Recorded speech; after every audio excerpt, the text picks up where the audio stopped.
tip, we get a big ups to Darcy DeFlo and add his song to the playlist. No. What is up, everyone? Hello, hello, and welcome. Only mic was on. It's been on the whole time, huh? I don't even know. Hello, hello, hello. Turn it up, turn it up, turn it up. Turn up my neck phones. Mic check, 1, 2, 1, 2. What's up, Jamie? Yo, yo.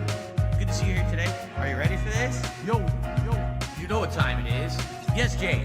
It's time to go. Shout out to all my niggas from Guadalajara, Acapulco. I'm cruising in my blue Corolla. I need that money to be a high roller. Trapped and made a controller. She's crying downstairs, so I have to console her. Swimsuit model with eating disorder. Spend $200 on her DoorDash order. Yo, just a fucking crook with a fucking crooked jaw. False flagging down channel with my puppy dog. I committed fraud, and I got low teeth. I'm a low teeth god. False flagging, mundane maggot. Phil's fat, Phil's a faggot. Phil's a loser, Phil's a beggar. Arnold, Phil's a nigger. Right? How do you say? Brunel's a nigger, right? Very nice. All right. Let us continue. It's 3 a.m. and I can't sleep. I got 2 big bills coming next week. One more chance to save the best streak. I'm going full mask off. It's not that deep. It's 3 a.m. and I can't sleep. I got 2 big bills coming next week. One more chance left to blow. You ready? 8 time go. 8 time blow. Whoa. They thought I fell off. No. Like a prime D rose, I be dunking on these hoes. Turn you into T-part, striking a T-pose. So let me tell you now what the story is. They call me DSP. Notorious. I'm cruising and wrenching, fast and furious, with my homie pastor Eric Miller. He's quite curious. They don't have nearly what it takes to be a man. And since I took their manhood, that's mine now, so I ain't giving it back. My trolls are always watching me, waiting for another disaster stream. They won't even give me a piece of peace. They're like the whole fucking team locking onto my stream like a detractor bee. And I can't get through. I'm sober. I'm losing my mind. And I'm losing supporters. Detractors are bending me over. Just another knot in this Ludwig world order.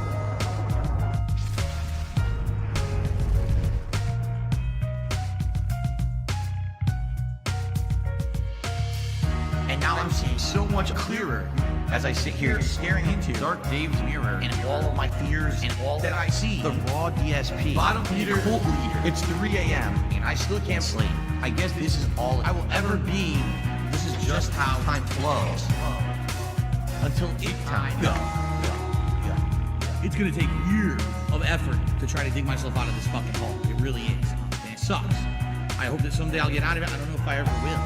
I may be living month to month, paycheck to paycheck, begging for fucking tips and shit on stream for the rest of my life. Like, it's been tough. You know, my life has been tough over the last decade. Yeah. You know, my life has been tough over the last decade. Yeah. You know, my life has been tough over the last decade.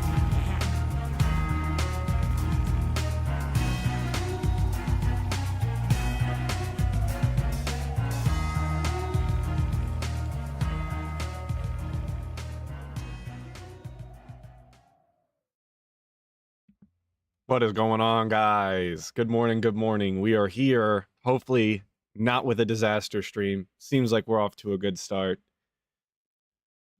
Oh, I will not be talking about the robbery story today. I'm releasing the video at noon. Yes, noon. Me.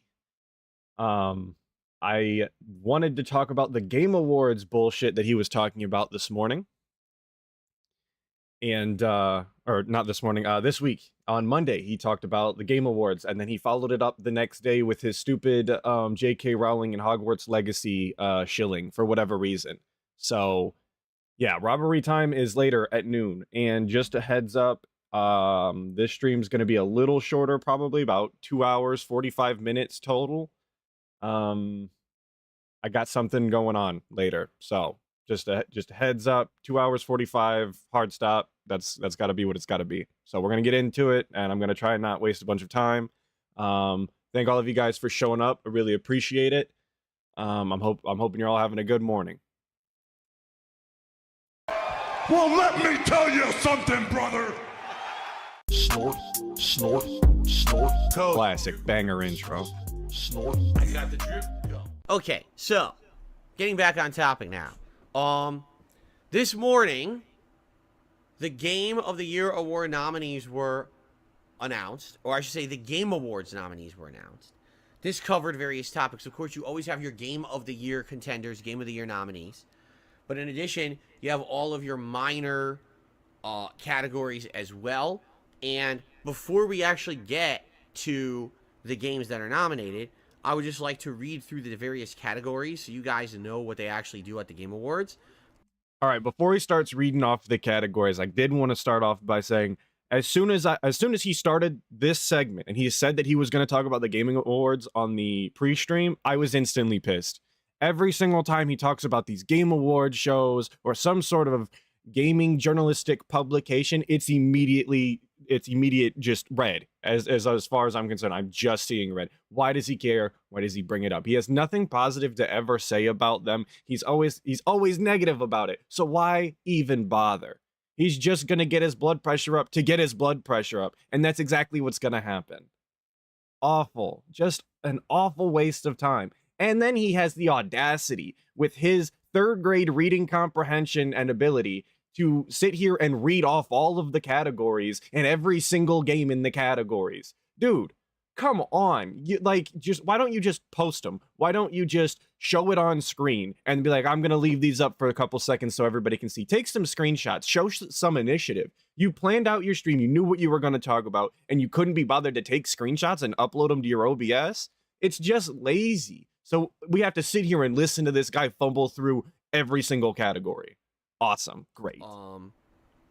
So here you go. I'm actually going to start from the bottom, and I'm going to read all the way up. These are all the categories. I'm a floating head because it's fun that way. The Game Awards. All right. So from the bottom up, ready? Best esports event, best esports coach, best esports team, best esports. Ain't this riveting content? Best esports game. They really love their esports now at the Game Awards, apparently. It's interesting. Wasn't aware that it was that big of a deal. Okay. Content creator of the year. Always a hilarious topic because usually people don't know 90% of the people that are nominated for that category. You never even heard of them. You could say the same thing about every single category, though, because there's tons of people who have never played or heard of the games that are going to be nominated in those categories because they don't play them. If you're not absolutely in tune with all of the popular and up-and-coming gaming YouTube creators or whatever, then of course you're not going to know these people, and it's okay if you don't know these people. You can't possibly know everything all of the time. It doesn't have to be that way. Most anticipated game, best adaptation, best multiplayer, best sports and racing, best sim and strategy game,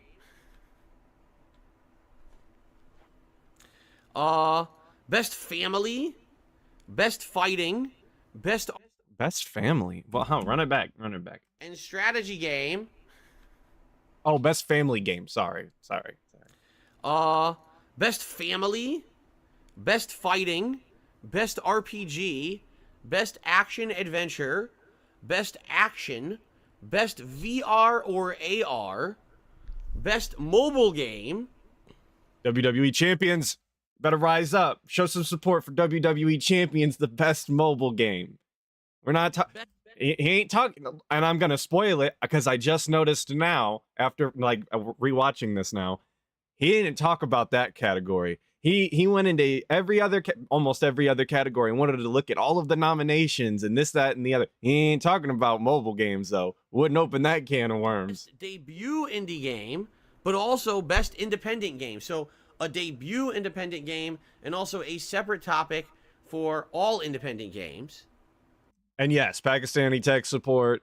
He did show that he was capable of showing evidence in OBS via screenshots, and the only thing he did with it was show his tire off during the robbery story. So, gotta love that. Dude can't actually show you anything unless it's to defend his own lies. Awesome. Okay. Best community support, best ongoing game, games for impact, innovation, Not wrestling. and accessibility, best performance by a game actor, basically, best audio design, best score and music, best art direction, best narrative, best game direction, and game of the year. Okay? Yes, exactly, Jack. Hearing him read through all of this bullshit is so tiring.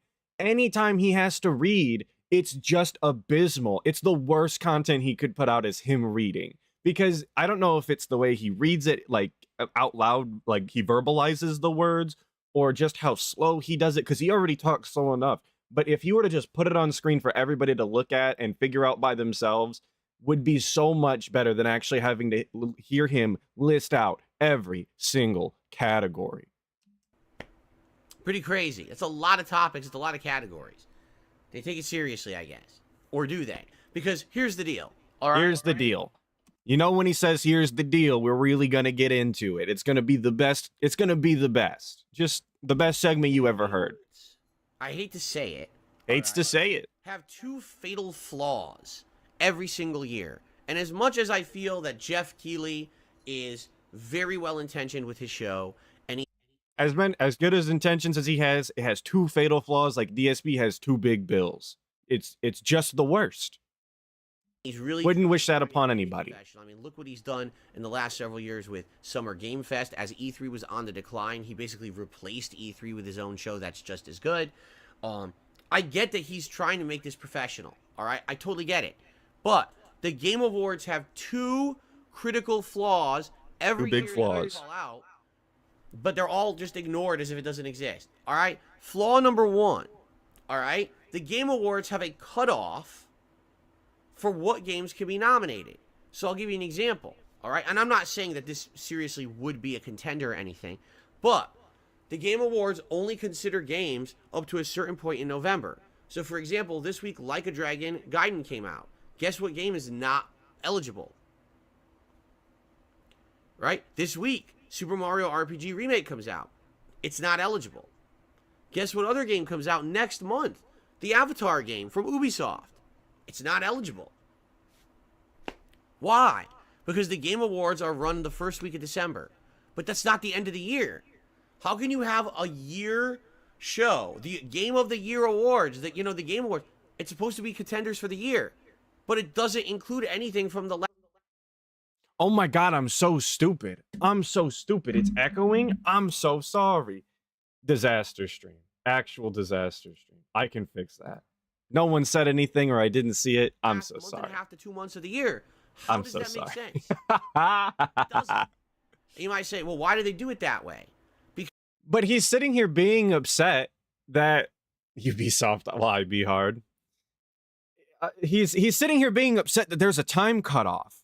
Dude, what do you want them to do? Actually host the Game of the Year awards on December 31st, the December 31st before New Year's, and include every single game from the year? That's just not how these things work. It's just an absurd expectation that they're not gonna have a cutoff point. Of course they're gonna have a cutoff point. And then all of the games that didn't make the cutoff before then are just going to be roped into the next year. Who gives a shit? It's just the way it goes. It's part of the rules, brother. And the gaming companies know this. If they really cared about it that much, they would just, I don't know, plan their game to come out when it was going to be more eligible for a Game of the Year award or whatever. If it was really that big a concern. But it's not, obviously, or they'd have did it. Because of advertisers. I'm not shitting you. They found during market research the best way to make money with this show is to run it the first week of December. If they ran it in January, most advertisers have already expended all of their advertising budgets for Christmas, and they don't have a lot of money to throw towards ads in January. So if they held the show in January and it was more legit for the awards, they would not make as much money. So because of money, they hold it in fucking December. Pretty stupidly greedy, isn't it? Yes. I mean, it costs quite a bit of money to put on these kinds of productions. Like, I don't know the logistics of how much money exactly, but even if that was the case, which, yes, exactly, Necroverse, citation needed, because this dude will just lie and claim that everybody's greedy but him without actually citing any sources at all. But even if that's the case, it costs money to put on these productions. It costs money to get all of the teams and all of the, so who the hell actually cares when they host it, as long as it's made clear and the rules are clearly defined and that everything that isn't eligible this year is roped into next year? Who cares? Nobody but DSP, who claims that he doesn't even care anyway. Every time DSP talks about something like this, he'll tell you like, oh, I don't care. It's not legitimate because of this, because of that. And then he'll go on to tell you every category and the game's nominated and why it's messed up and this, that, and the other. But he doesn't care. I just, how many times can you say that you don't care about something and then clearly make sure everyone knows that you care? But I guess it's just business, right? Now you may say, well, that's okay, because any games that come out in like November, December, his moves are definitely getting worse. Year. Yeah, except it's literally never happened. Go back during the history of the Game Awards and look at games that have come out around November, December that got slighted that year, and you tell me if they were ever nominated for the next year. Not once. They get forgotten. Just like games that come out at the very beginning of the year always get forgotten and never get nominated, even if they're great games, all right? But if you know this, right? And I didn't check his sources on this. I didn't look this up. I did not confirm nor deny that that's the truth. I'm going to go with the assumption that it is, because like I always say, if you just follow DSP and what he says and the logic that he has, it still doesn't add up. Because if he knows this, he's aware of this. The gaming companies themselves 100% are aware of this. They know there's no way that this passed them up.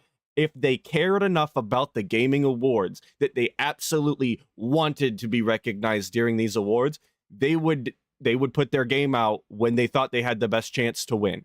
They wouldn't put their game out at the beginning of the year. They'd put it towards the end. The thing is, there's 100 other factors that go into when a game is going to be released, and I'm going to be honest, this is probably not high on their list of things that they actually care about. It's probably more important that they make money, and that it's not around other games that might actually be competitors, not fake competitors just because another game is being released, but like actually not putting your RPG next to another RPG of the same genre. Like that's probably a bigger factor. Who actually cares about the Game Awards at this point? I don't, and I kind of like video games at this point, not as much as I used to, but like I've never cared about the gaming awards. Why do I care what other people enjoy? I'm only interested in the games that I want to play, and I'm going to go enjoy them instead of giving a shit what everybody else likes. I don't care what y'all like. And I don't mean y'all specifically. It's always interesting to know what, other people personally enjoy when you talk to them. But as far as like gaming as a whole, bro, people love Fortnite and it's not for me. So why the hell do I give a shit about their opinion? It just doesn't make any sense to me, and DSP should be in that same boat, but he just can't let it go. He can't just be Dave on his island of one or whatever. He can't just let things be. He has to be involved, even though they don't involve him whatsoever. I'll give you guys an example. Hogwarts Legacy was the absolute hottest game of the year this year, early on in February. Everyone was playing it. Everyone was talking about it. It was a hotbed of discussion, right? Oh my God, the controversy around the game and everything. Now, admittedly, I don't think that it was the best game of the year. I actually feel that the game had flaws or whatever. But, dude, it sold tons. It was one of the best-selling games of the year. Can I get y'all's opinion on Hogwarts Legacy? I didn't play it. Guess what? Literally I know I just said I don't care what other people enjoy, but like you guys, I do want to know how y'all thought about it, because I didn't play it.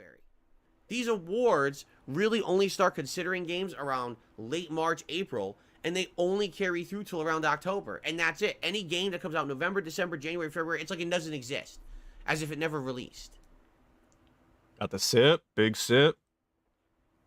1, 2, 3. Damn, 3 chews on this one. Starting off strong with the chews.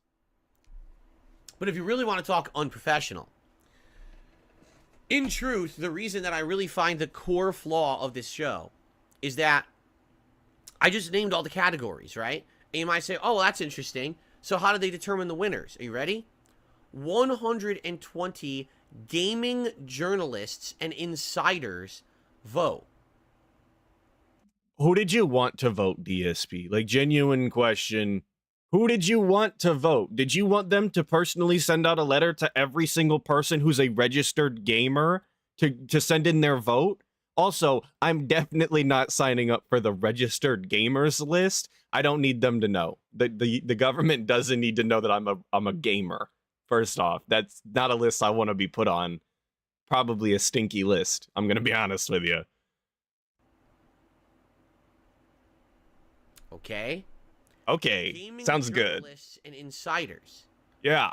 Not gamers, but gaming journalists and insiders. Well, exactly, Transit Advisor. That's exactly how industry awards work. When they talk about, like, oh, rated best vacuum or whatever, like, they didn't send out a letter to every single person's house and ask them what vacuum they prefer. They just send it out to, like, the industries, the people who are actually, you know, they rate the vacuums, they're like vacuum experts or whatever they want to claim, and then just, you know, they vote on it, and that's when you get the award. You don't actually get you're not gonna get a letter in the mail asking you about your vacuum. It's just not gonna happen. I mean, unless you do, in which case, let me know how you get on that list. That's the list I'm signing up for, the vacuum list. Are the people who vote on these categories. So you might say for yourself, well, wait a minute. If you truly look at the innovative games and the best games of 2023, why would a game, would a game like Street Fighter 6 ever be nominated for Game of the Year? Okay? Yeah, that's a good question that I have. Why would SF6 be nominated for Game of the Year? As a SF6 hater, I'm going to have to agree. Well, let's take a look. Let's actually start that discussion right now. Okay? Game of the Year nominees for 2023 are as follows. You ready for this? Here we go. These are the Game of the Year contenders for this year. All right, before he starts reading, yes, Deadman, I do think that Phil wants everyone who watches a movie to vote for the Emmys. Absolutely, that's pretty much what that's his expectation. He thinks that's the fairest way to do it. And that's just absurd. Alan Wake 2. What up, Iviga? What up, King Jad? I see you guys. I agree on that one. I just finished it, and it was one of the most innovative games I've played in many years. It will resonate with me forever because of the innovative things it did. I love the game. One of the best narratives ever. Yes, it's definitely Game of the Year contender for me. Okay. I didn't play Alan Wake 2. The story looked interesting to me. I heard they added some Norse stuff into it, and I immediately lost interest. And then I'm gonna be honest, the gameplay looked a little mediocre. Looked like a walking simulator with some third-person FPS. It's not exactly Game of the Year as far as I'm concerned. But okay. Go ahead, go off. I guess I didn't play it, so. 3. Hey, Baldur's Gate 3, hype! I think it's undeniable. This game, considered one of the best PC RPGs of all time. Then it carried over to... Thank you, Koraz, for the sub. Appreciate it. My format of content, but everyone who's played it seems to agree it's outstanding. Pick up some Berserker Snake. What's going on? Even though I've heard many people fairly criticize it and say, actually, the final third of the game is not very good at all. That the first 2/3 are outstanding, and the final third, they kind of ran out of thoughts and ran out of ideas, and the game completely fizzles out at the end. So how it's perfect and Game of the Year, I don't know, but that's what people are saying who actually even really liked the game. Okay? No, but Game of the Year doesn't have to be perfect. No one ever said that the Game of the Year was going to have to be perfect. You could have a game that is half good and half bad, but if that half good part is so good, it could still win Game of the Year. And yes, I agree. I think Baldur's Gate 3 sweep. In my mind, that's the ideal situation. Not only because I think that they treated the gaming consumer correctly, but also just despite DSP. I think the game's good. I think it's actually fantastic. And I'd love to see DSP absolutely eat his words. That whole, oh, Starfield's going to take it. You're not going to hear about Baldur's Gate 3 after Starfield comes out. Aged like dog shit, dude. He looks foolish for that one. What up, Nugs? Spider-Man 2. Well, after having played going on, Roachbait, of it and likely getting to the end of it today, I can say it's probably arguably the best superhero game ever made. It's got the best open world city and open world traversal I've ever seen in a video game. It's got a story that keeps you guessing with twists and turns. Spider-Man 2 looked just like Spider-Man 1, which I'm enjoying right now, but I wouldn't say Game of the Year, so I don't know how anyone would come to that conclusion, personally. Overall, very, very pleasing game. Is it the perfect game? No. I mean, it does have some annoying parts. What's up, Diablo Lord? Yeah, I seen Iviga was losing it. Is a fucking superhero, even though she's really not. They have to have these progressive segments of the game that make absolutely no sense and are out of place. But for the most part, the game is. DSP's upset that there's Mary Jane sections because he just hates when women are on screen. Which I didn't make. I didn't cover the Yakuza hostess thing, but yes, DSP is very uncomfortable when women are around. Vanguard Niece just super chat $2. Ivega Raid, what's up, my guy? I appreciate it, Iviga. I appreciate everyone who came over from Iviga. Appreciate it, guys. It's very pleasing and very satisfying if you're a fan of Spider-Man. What up, Ghost McFright? Like that. And a lot of people have even been saying Spider-Man 2 may even take up the mantle as best superhero game ever from Batman Arkham City. Do we want to talk about my opinion on Batman Arkham City again? Because some people were really upset about that. What up, Malo? Thanks for the fish, brother. Always appreciate the fish. I'm going to be brief about it. I'm not the biggest Arkham City fan. People really enjoyed it. It wasn't for me. I didn't... Look, I'm going to be upfront about it. I thought Arkham Asylum was really good. I played it multiple times. Thank you, Potato, for the sub. Really appreciate it.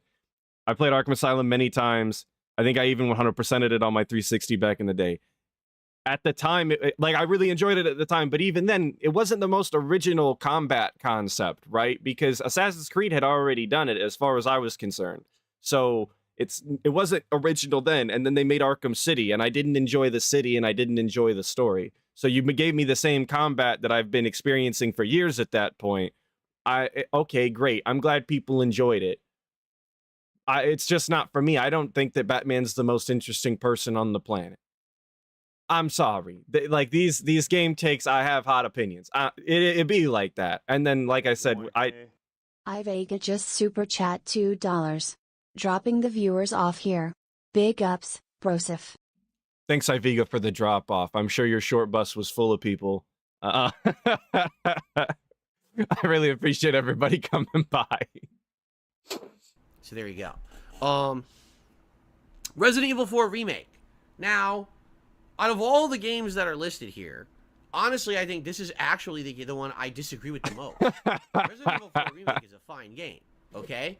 But sorry, guys. I'm being hurtful. It's not necessarily a brand new game. Most of the game ideas and assets are taken from another game, and they've been modernized and updated a bit.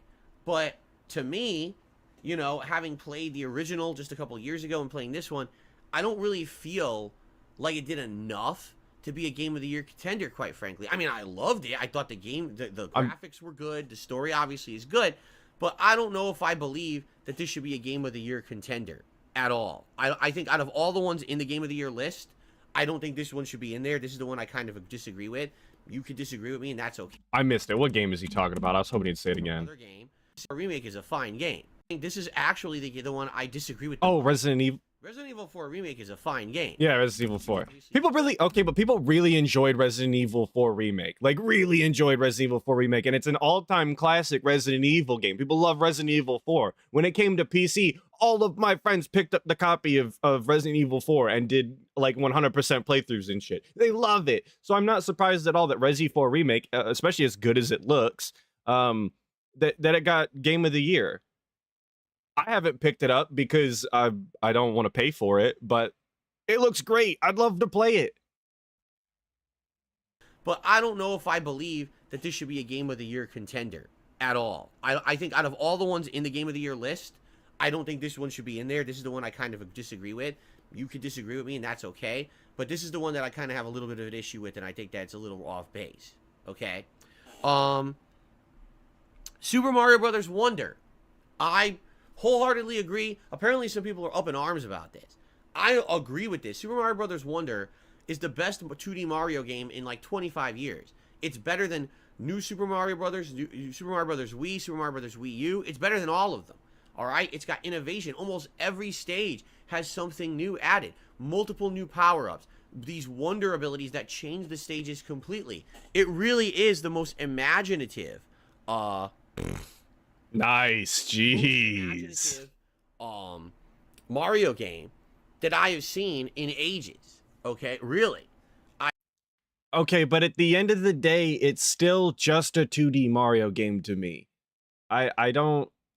there's not really a lot of ideas that you can have that would genuinely impress me when it comes to 2D Mario games. I'm sorry. It be like that. I don't know, like, if you, back when Odyssey came out, Game of the Year, sure, dude, I really enjoyed Odyssey. I thought it was fantastic. But as far as it being a 2D Mario game and they added new power-ups, okay, that's cool. They've got some neat stages. That's cool. But Game of the Year? I don't know. Where's the like, is this going to be something that's going to be remembered? I mean, obviously for Mario fans, but I don't know. Exactly. Mario Odyssey was crazy. It's crazy. Crazy. It was great. But is it like Wonder's a 2D Mario game? Not to hate, but come on. Yeah, and it is crazy that he's sucking off Mario after he rage quit it. Of course, got to mention it. He did totally rage quit it. And I did want to bring up, I thought about it a little bit.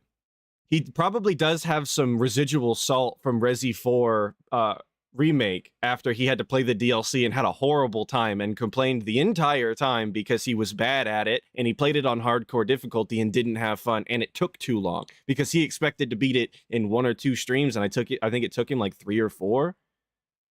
So yeah, he's probably still got some residual salt from that. You know, he holds a grudge.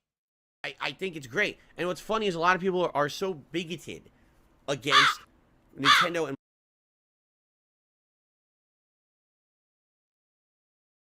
Navablowing Bubbles 1337 just super chat $2 Drinking gin at 1:30 a.m. while watching DSP bitching.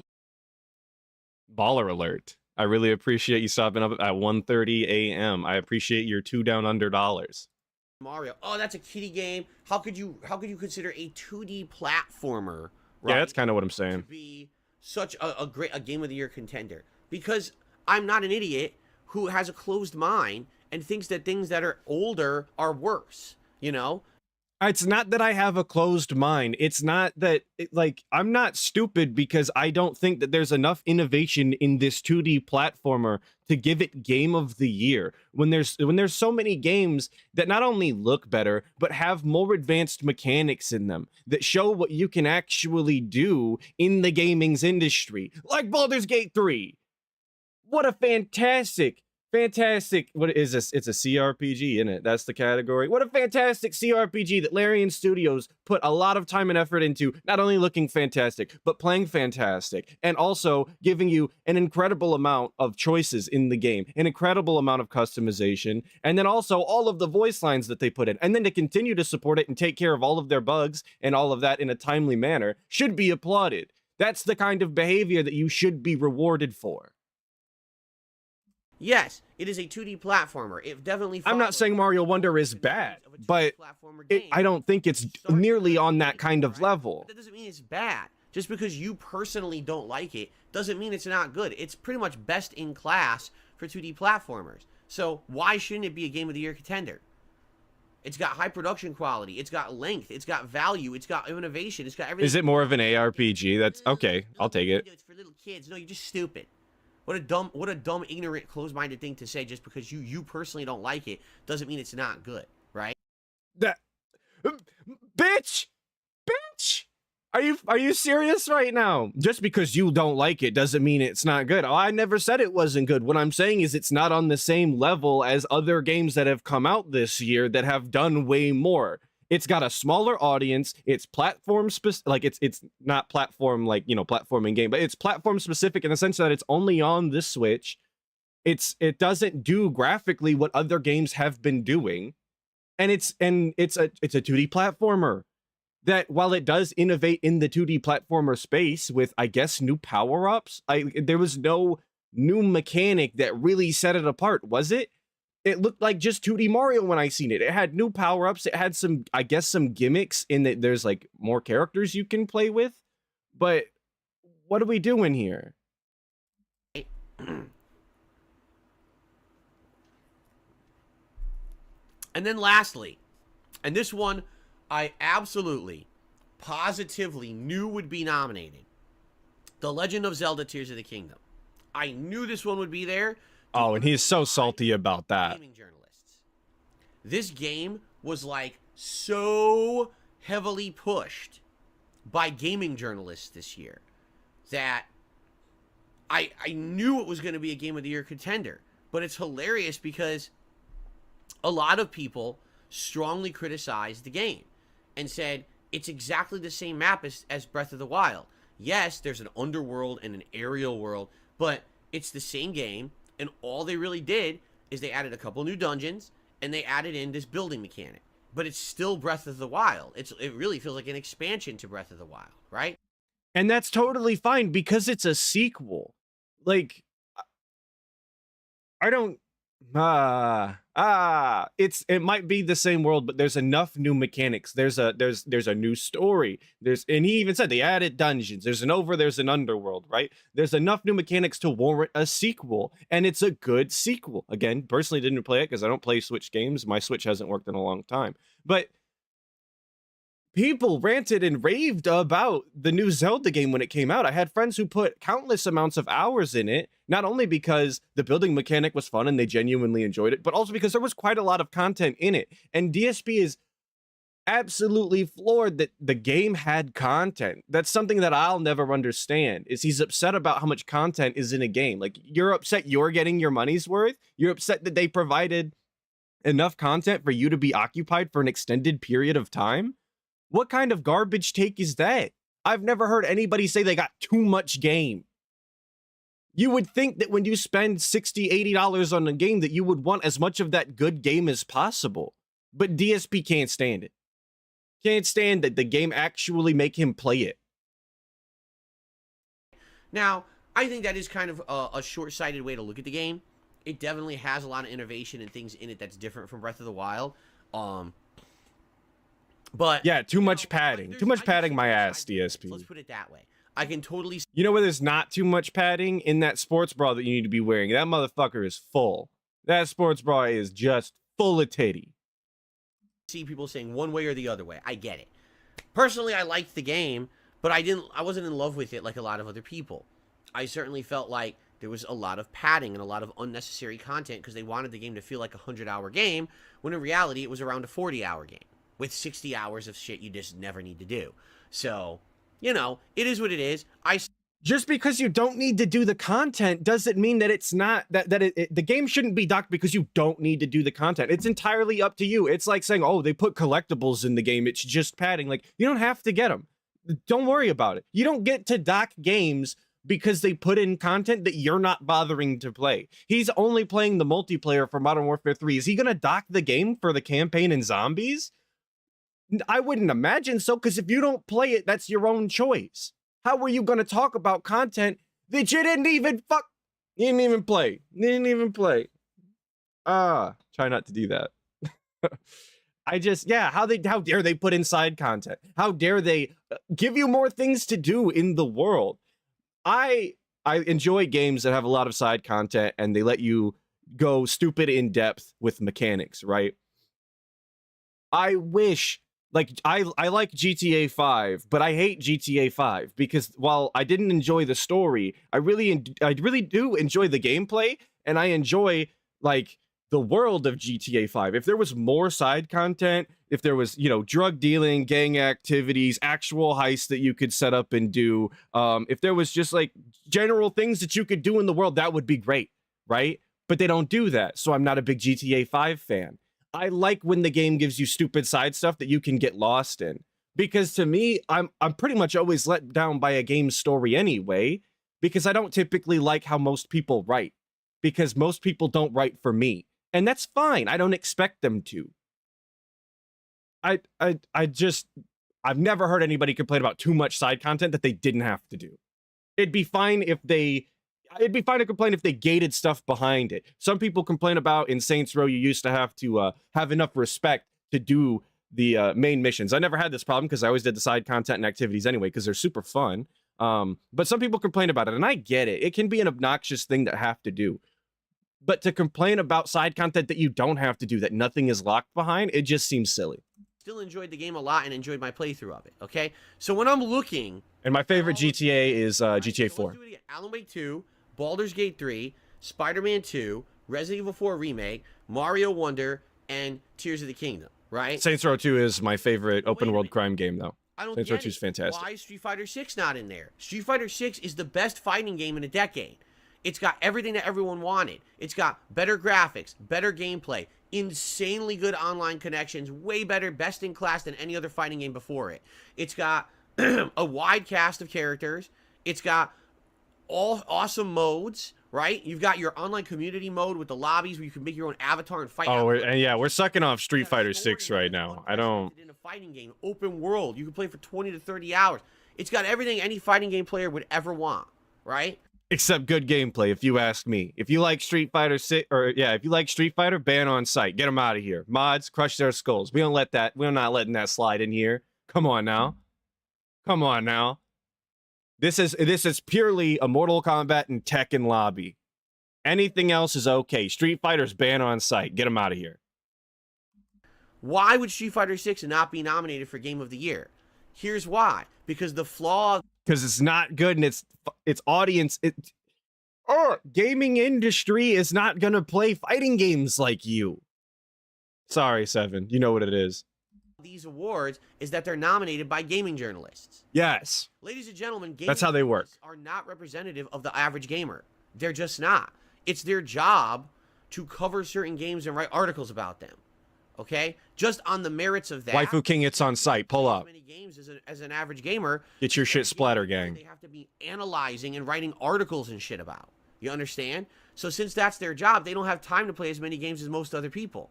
They actually have to play more in depth on the games they play, but they don't have the ability to play a wide variety of games. Okay? And I just don't think that that's true. To say that games journalists don't have as much time to play games as other people seems blatantly absurd to me, being that that's their entire job. Like, the average gamer actually has a couple hours a day, if that. Because I really only play games a couple hours a week at this point, between all of the other things that I have going on. So to say that, to sit there and say, like, oh, the average gamer plays more games, I don't know about all that, man. I really don't. That sounds made up and make-believe to me. And to say that games journalists have to play games more in depth, I definitely am not buying that either, though. Not buying that. You see how these people, you see how these games journalists play games, right? I mean, the classic example of that dude not being able to get over the tutorial obstacle in Cuphead. Actually, that guy, you think that guy is playing games more in depth?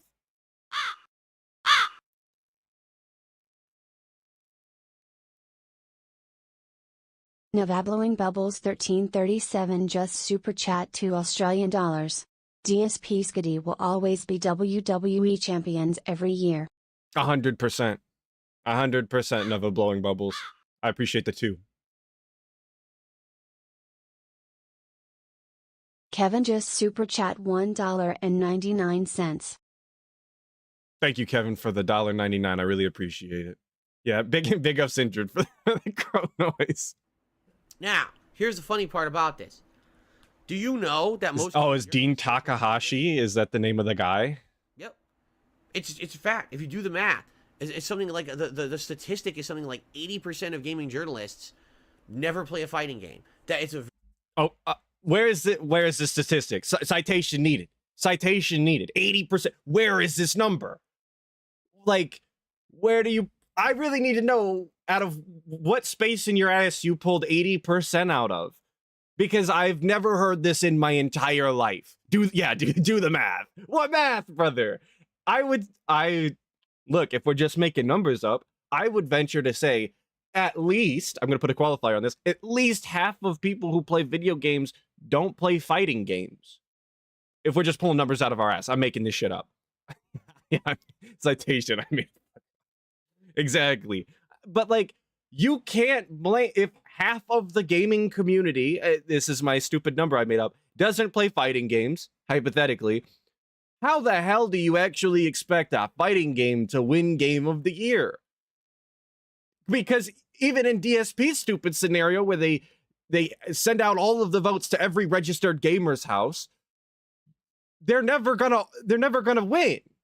So what do you expect? There's literally no way.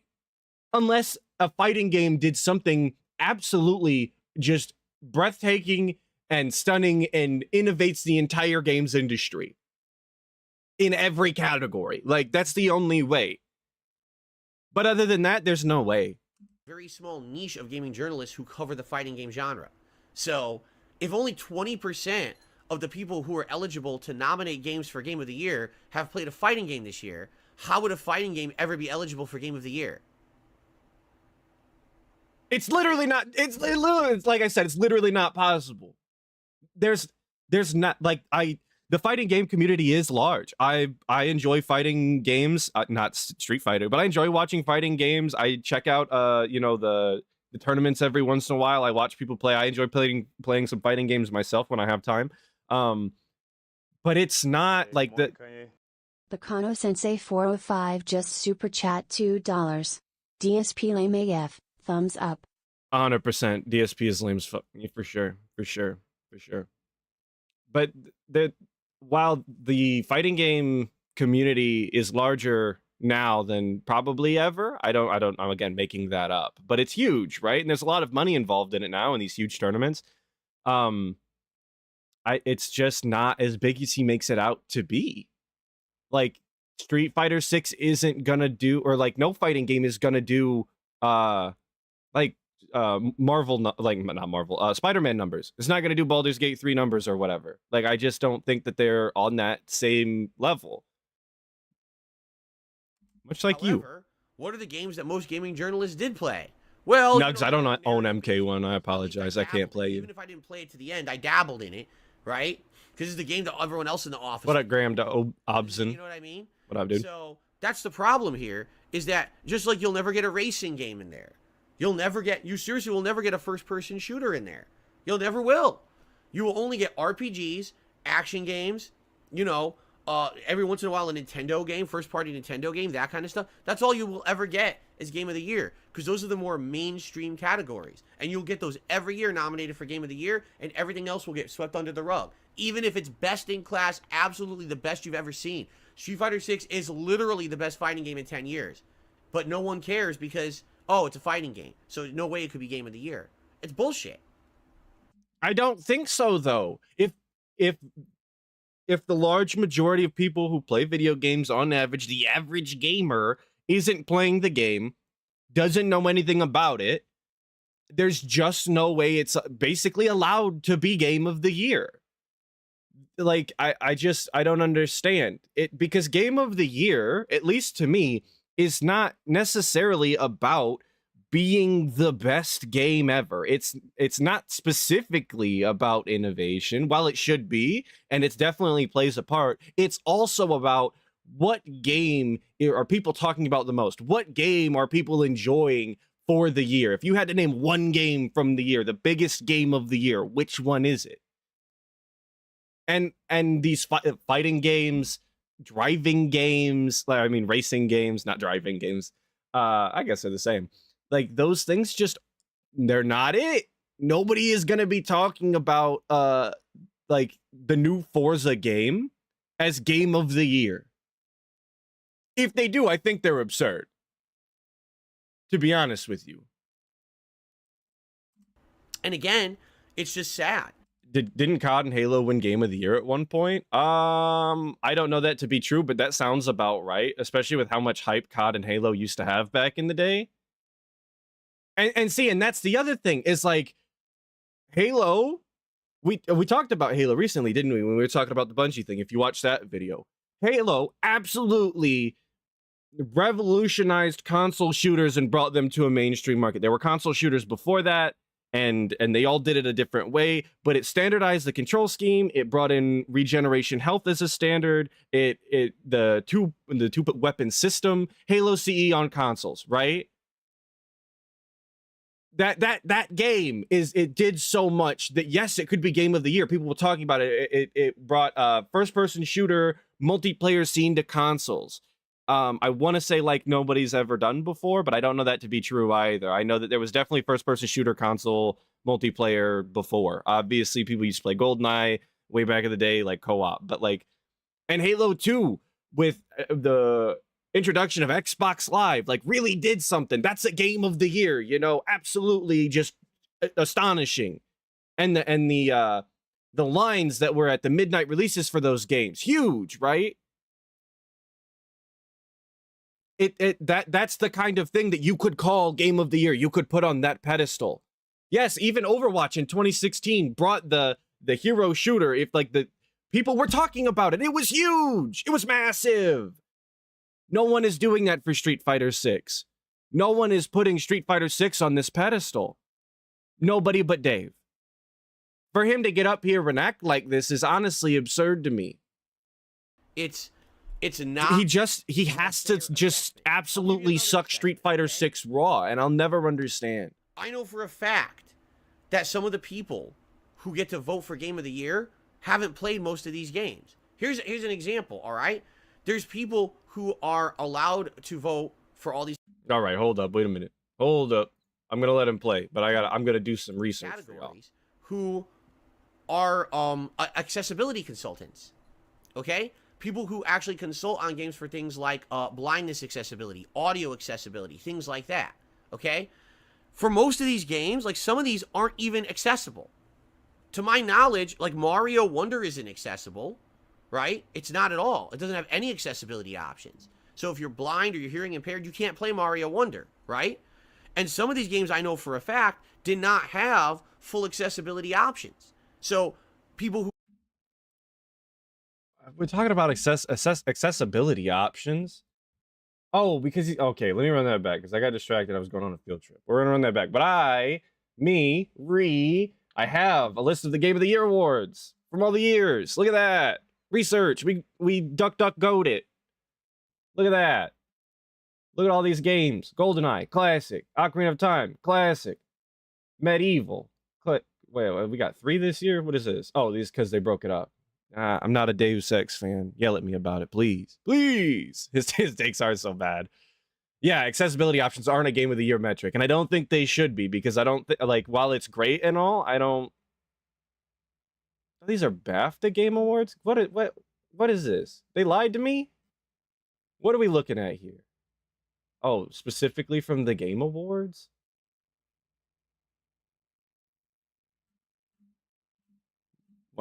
What are we looking at? Disaster. Screw it. We're going to be looking at the BAFTAs as just as reference.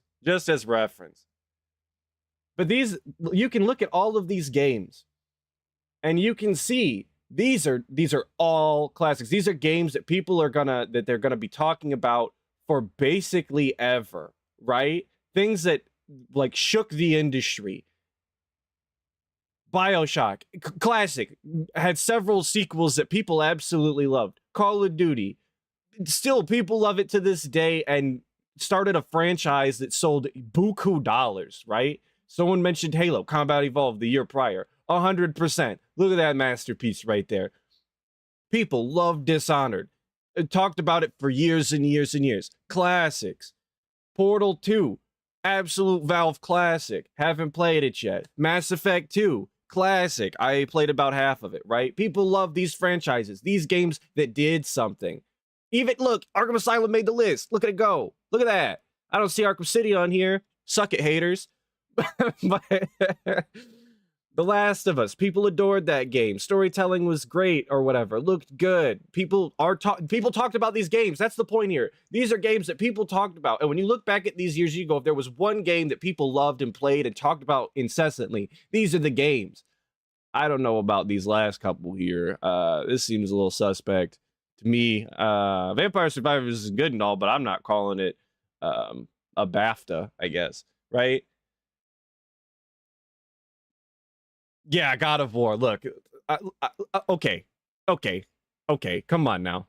Like, I don't know. I didn't play it, but these are games people talked about. These were the mainstream games that when you look at the percentage of people who played them as far as normal average gamers go, because most gamers I think are normies at this point, right? They all got their Fortnite machines and they pick up a game every once in a while. You know, they pick up games like God of War, right? Okay, come on. No hate on God of War. I didn't play it. It looked good. It looks like it would be fun, but I'm not going to pay for it. But these are games people are talking about. Who the hell is talking about Street Fighter 6? Nobody. Nobody is talking about Street Fighter 6. games for things like blindness accessibility. Yeah, these are different awards from Game of the Year. We were looking at BAFTAs, but it was reference, right? Games, like some of these aren't even accessible. These are games that win awards. Yo, field trip, game of the Year awards, award winners. I can't spell. DuckDuckGo is probably the one that's screwing me over. All Game of the Year awards winners. We're going to IMDb. Look at this. 2004. Madden, San Andreas, Resi 4, Classics. Scrolling down, Classics. Click Classics, right? I don't know about this. I didn't play that, but sure. It did do something. You know, people loved Telltale games back then. GTA 5, obviously. I don't know about that. Was that game good? People loved that one. Or didn't like that one. I genuinely don't know. I don't know a lot of things. Look, The Witcher 3, people loved it. Overwatch, Chokehold in 2016, of course. Breath of the Wild, huge appeal. God of War, Sekiro, Classics. Look at this. That's the game right there. That's the game. Classics. No one's talking about Street Fighter 6. We got really derailed. Yeah, we got really derailed. Not at all. It doesn't have any accessibility options. So if you're blind or you're hearing impaired, you can't play Mario Wonder, right? And so, dude, if you're blind and you're hearing impaired, you can't play most games right now. Every single game has to be playable by both the blind and the deaf for it to be Game of the Year. What the hell is that? That's not a good standard. Some of these games I know for a fact did not have full accessibility options. So people who were, for example, sight impaired. I am Atlas the Derailer for sure. I try not to, especially because we're on a time limit today. They tried to put in options. I saw some of the reviews. Like I saw Super Blind Man's review. He said you can't play it without sight assistance. There's no way you could play it. So if that's the case, and because Super Blind Man is apparently he's talking about the accessibility awards. Super Blind Man is the arbiter of what does and doesn't get an award then, right? Obviously. Shout out to Super Blind Man. Not accessible to those people. Why are those people voting for Game of the Year? Right? That's the problem with the Game Awards. It's completely flawed. Who should be voting for the Game Awards? People who actually played all the fucking games. So just him, I guess. Because nobody plays all of the games. If your criteria is that you have to play every single game that comes out during the year, literally nobody can vote because DSP doesn't even play indie games. So the award show, I guess, just needs to disappear entirely because it can't be 100% flawless in the fact that not everybody plays every single game. I guess that's the standard we have to be held to. We can't just have some fun, I guess. That's not allowed. Right? So you name me one gaming journalist who actually played all 6 of these games. Name me one gaming journalist who also played the other great games this year that aren't on the list, right? And they should be the ones who nominate. And the truth is, probably 0.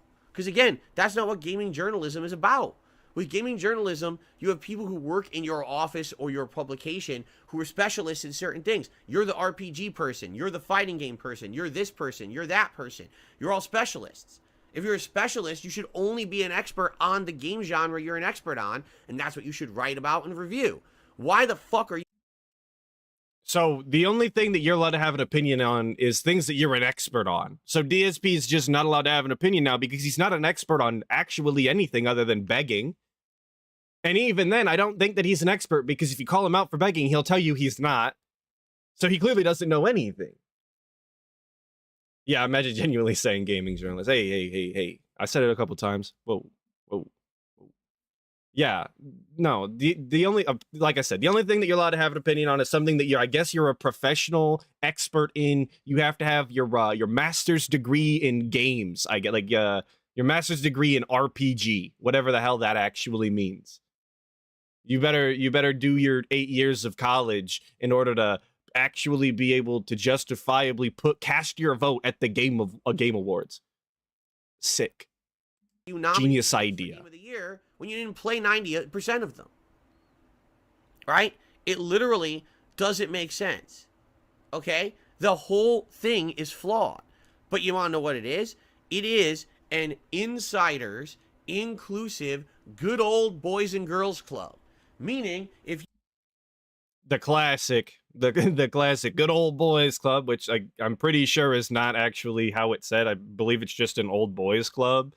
But again, it's an industry awards thing. The only people who get to vote are people in the industry and who do things in the industry. That's the same thing twice. But people that are in the industry are the only people who get to vote. It's part of the rules. If you don't agree with that, if you don't think that that actually means anything and isn't worth your time, move on. Shut up. Don't worry about it. Quit caring. Because if people like you who don't actually care and people like me who don't actually care don't watch, and then other people follow suit, then nobody talks about it and it literally stops being a thing. But he can't stop talking about it. He has to let everybody know exactly what he thinks. And unfortunately, that means that I have to let all of you know what I think, because I watch the guy. Not that I have to. I want to watch the guy. And this is one of the segments that he blessed us with, unfortunately. you're in the industry, oh, haha, my buddy who I see at all the fucking press events and all the things, and we get all the shit sent to us for free by every, oh, I got the new Steam Deck. Oh, I got the new fucking console for free. I got all the review copies of every game for free. Everything I get for free, right? It's that group. It's the inclusive group of golden people who are selected to be representative of the gaming community are the people who are nominating and voting on these awards. Again, what do you want them to do? DSP, you can complain all you want, but you're not providing solutions. I at least put out the idea of the gamer registry, which again, I don't think is a great idea, but it's an idea. You have provided absolutely nothing and instead have complained the entire time. I guess thanks for that. So how can you then say that this is... And somebody said it in chat. Yeah, imagine networking. Imagine actually talking to people and being able to put yourself into the game offender registry. Shut up. Imagine being able to actually talk your way and put yourself into a position where you actually have the ability to talk about things, to have your opinion heard by people who are actually gonna care. Imagine being able to network. Couldn't be DSP. The guy's absolutely terrified to talk to anybody. A true game award show, representative of the true quality of games. You can't, because it's just 120 people who are just a good old boys and girls club who are all nudging each other. We got to be inclusive. We added the girls now. You'll never get games like Street Fighter 6 nominated at all. You'll never be nominated for Game of the Year because it's a completely skewed system. And you'll have years where games are nominated that make no sense and years where games win that make no sense. And there's nothing you could do about it. Unless... And if that's the case, then quit talking about it. Quit caring. That's all you can do. That's it. That's the solution. The system's changed. Unless people campaign to Jeff Keighley and say, your system's insanely flawed. We don't want to know out of your friend group what your favorite game was. We actually want to know what the best game of the fucking year was. But that's all it is. It's Jeff Keighley's friend group award show. That's literally what it is. And what's hilarious about it is, all right, every year they do have a fan viewer voting poll. And literally every year they do this, and the winner is completely different from what is selected by the Game Awards as Game of the Year. It never fails. The big contentious year was the year with The Last of Us 2, where... You voted for Mortal Kombat 1 just to spite Phil? Good. Everyone do everything to spite Phil. It'll make me laugh. For sure. The common gamer did not love The Last of Us 2. Didn't play it. The common gamer thought it was alright, but didn't like a lot of the things that happened with the story of the game, didn't like the game direction, and did not like all of these political agendas shoved down your fucking throat when you played the game. The fucking guy who made the game, Neil Druckmann, made it political on purpose and even had campaigns on social media to vote for his game for Game of the Year to stick it to the haters who are anti-liberal. I'm not kidding you. Yes, this all happened that year. Okay? What do you, like, okay, so DSP's upset that this guy went on social media and just told people to vote for his game. Regardless of how he said it, that's what happened. He went on social media and said, hey guys, vote for my game for X reason. If they did it, Like that's exactly, that's how popularity stuff works. It's the same. It's the same concept of like when there was the Minecraft mob vote, for those of you who know, and Dream was big, and he was like, guys, we're voting Glow Squid for the meme or whatever, and it won, and it did, and that's unfortunate that that happens, but that's the territory that comes with doing a massive vote like that. That's why the stupid gamer registry is also a stupid idea and wouldn't work, because it's as simple as getting someone who's popular to just say, hey guys, we're all voting for this, and a bunch of people will probably wind up doing it.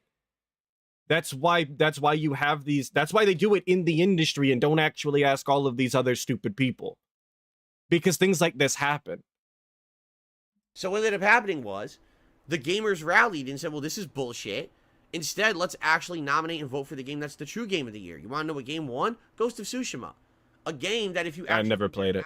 Yeah, it's called campaigning. Exactly. And campaigning happens when you leave it up to a massive vote like that. More innovative and better gameplay elements, and in a lot of ways had better graphics.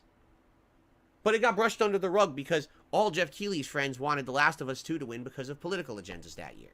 And that's what I mean. That's the problem with the Game Awards. Okay? It's completely political. It's completely a friend club voting rather than it actually trying to credit the best games of the year, and that's sad.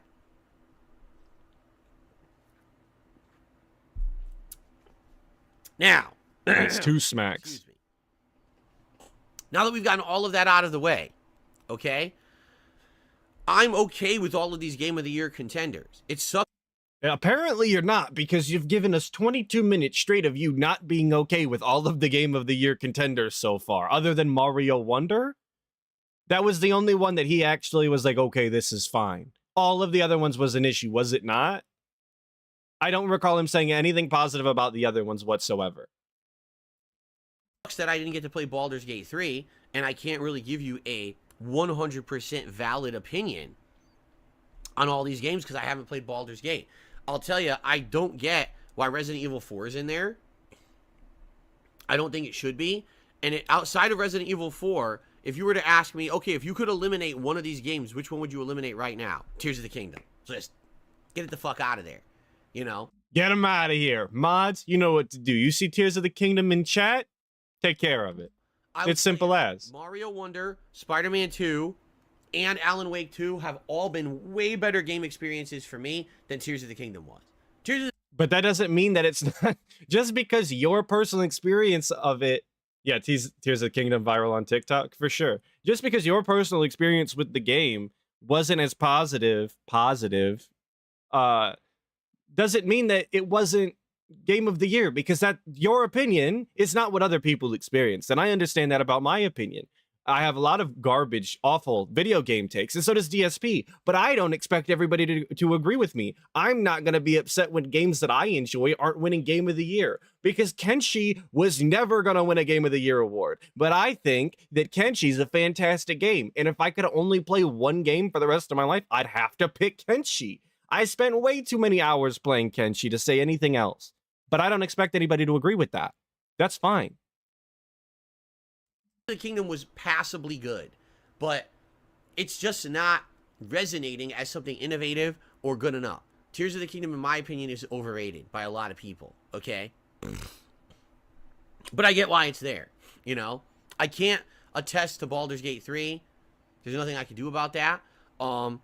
Honestly, if I could add a game, and this is just me. Yes, Reem, you do need to add things to the list. One day we're gonna do an Atlas's hot take stream, and I'm gonna go through all of the things that I don't like that normal people enjoy, and not that I hold anything against them for enjoying those things, but they're just not for me, and I'm okay with that. That's fine. I do this IRL all of the time with my friends. Every time they're like, "Oh, I like this game," I'm like, "It's just I didn't like it for this reason or that reason or this," and they go, "Wow, that's kind of a shit take." That's great. I'm glad you feel that way. Off the top of my head, this is not me speaking from personal experience looking at all the games that came out this year yet, but I would say if I could outright add a game, I'd probably add Hogwarts Legacy, even though I feel like the final third of Hogwarts Legacy was inferior and the game fizzled out and ran out of ideas and was kind of boring. I think that the first 1 to 2... Not specifically to be contrarian. I just have particular tastes, and I feel very strongly about them. This is the game that every Harry Potter fan has always wanted. An interactive Hogwarts, school, a town around it, and all the lore and everything around it. Why on earth would that game not be nominated for a Game of the Year contender? All right? Well, so DSP wanted to be upset because the mid game, at a mid game, because just DSP wants it. I can think of one reason, because DSP is talking about, Baldur's Gate 3, the latter third is bad because it's they ran out of ideas, or it's not as polished, or whatever. You know what it is. Here, well, okay, DSP, let me use your logic here. Hogwarts Legacy can't be Game of the Year because they didn't include Quidditch. That's it. He rage quit Hogwarts Legacy. He said himself recently, how can I nominate a game for my Game of the Year if I didn't play it all the way through? Well, then you couldn't nominate Hogwarts Legacy because you didn't beat it. But also, they didn't add Quidditch, and a lot of people really wanted that. So there's your one flaw, and it's automatically out of the running, I guess. Sorry. Here's another one. Why the holy hell would Lies of P not be on there? Lies of P gave us exactly what we've wanted for the longest time. Bloodborne 2. But it wasn't Bloodborne 2, like, whatsoever. I didn't really see any Lovecraftian influence or eldritch horror in it whatsoever, and that's one of my favorite parts about Bloodborne. Think Bloodborne. A la Bloodborne? Exactly. So, and I didn't, again, play Lies of P because I don't have Game Pass, and I wasn't going to pick it up. But it didn't look anything interesting to me.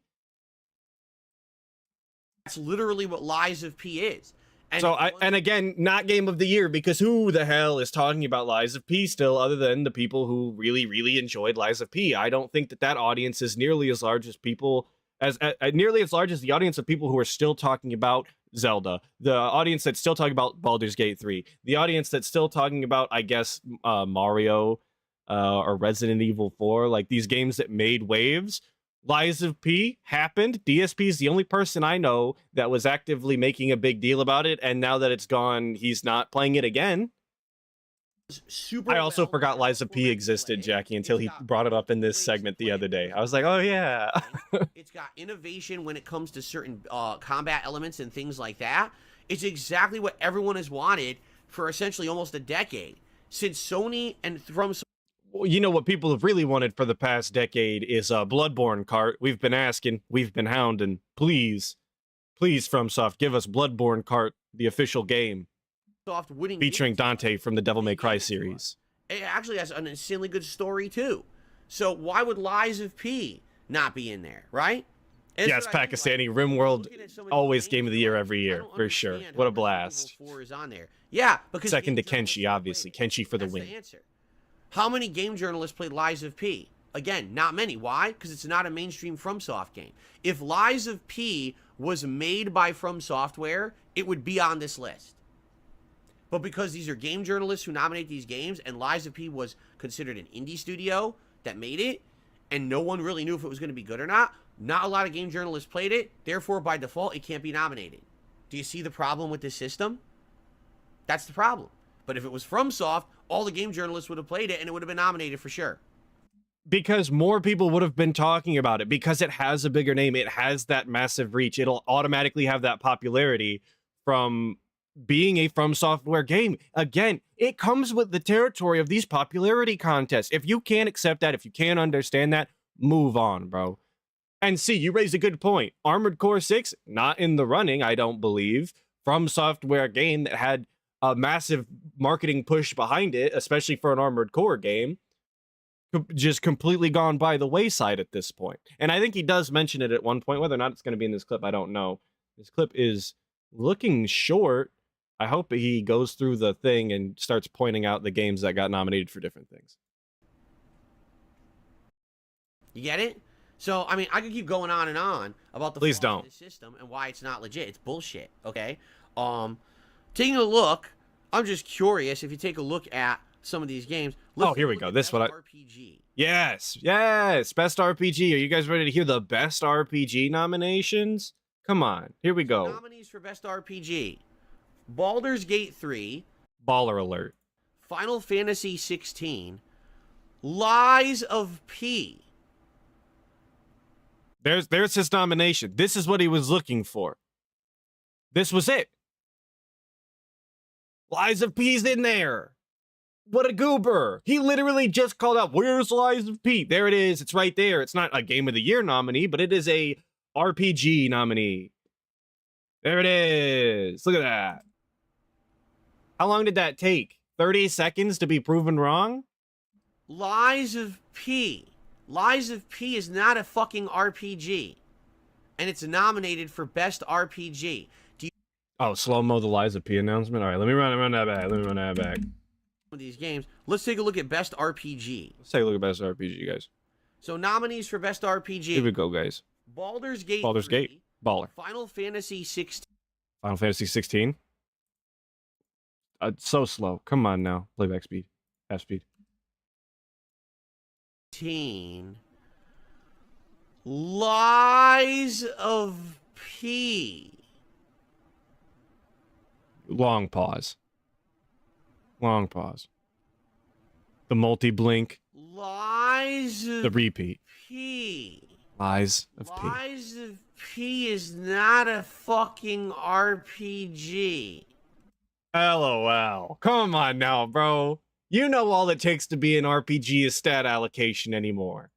You know that. You have to know that. Every game is basically an RPG at this point. Every game has stats that you put into. That's all it takes. It's an action RPG. All Souls-like genre games are RPGs. And it's nominated for Best RPG. Do you see my problem with this system? The game journalists are so Crusader Kings 3 is an RPG if you let it be. Stupid. They nominated the game in the wrong fucking category. All right, and this is a derail. This is a rant that I get to do very frequently when people want to talk about genres. Gaming genres are dumb anyway. Just from the outset, based on definition and them not being clearly defined by anything other than the words that are in the title of the genre, they're super stupid, especially the more general ones. RPG being role-playing game does not actually indicate any sort of stat allocation, does not actually indicate any sort of dialogue. It doesn't indicate anything other than you are playing a role in the game. That doesn't actually mean anything, because as long as you're willing to commit to role-playing in a game, every game is a role-playing game. If you want to really act like a soldier in Call of Duty and be tactical and check your corners or whatever, it's a role-playing game.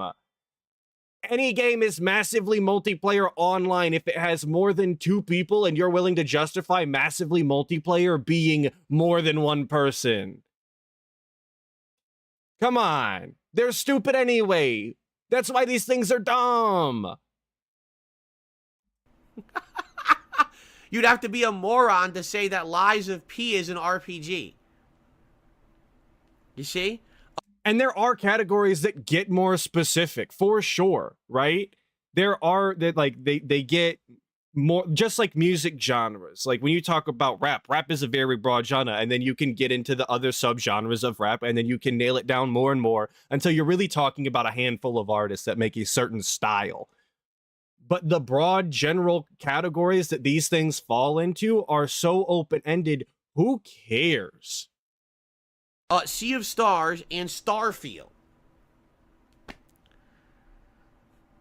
Okay. I'm seeing rap hate in the chat. Stop it. Get him out of here. How about best multiplayer game of the year? Best multiplayer game of the year. What do we got, guys? What do you guys?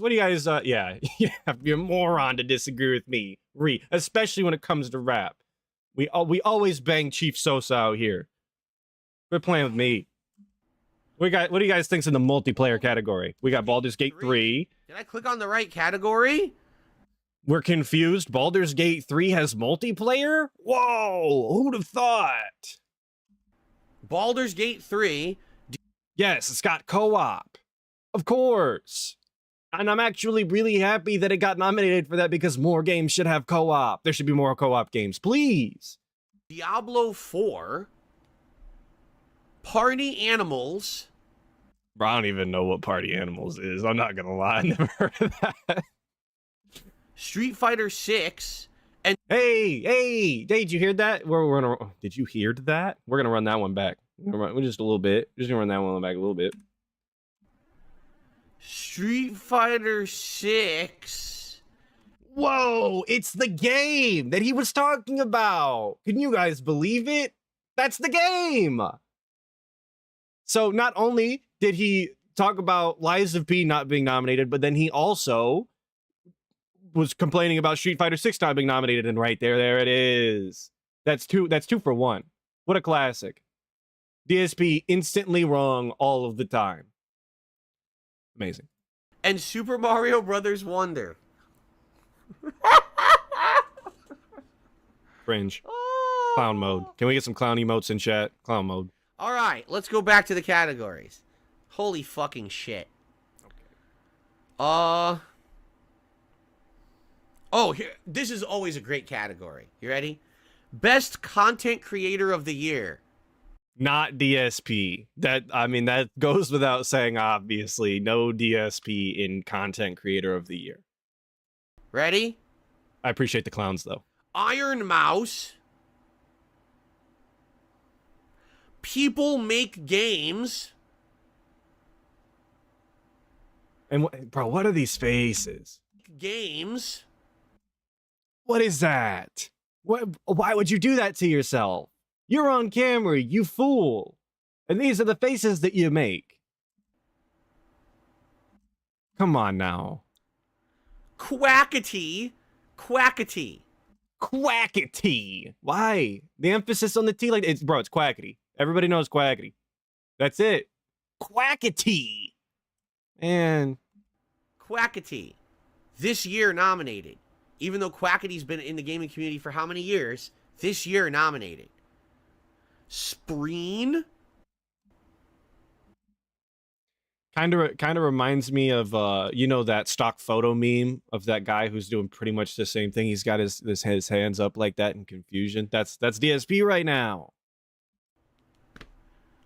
And Cypher PK. That name rings a bell somewhat. I don't even know what kind of content they do. So I know about Quackity and Cypher PK. Quackity. Right? But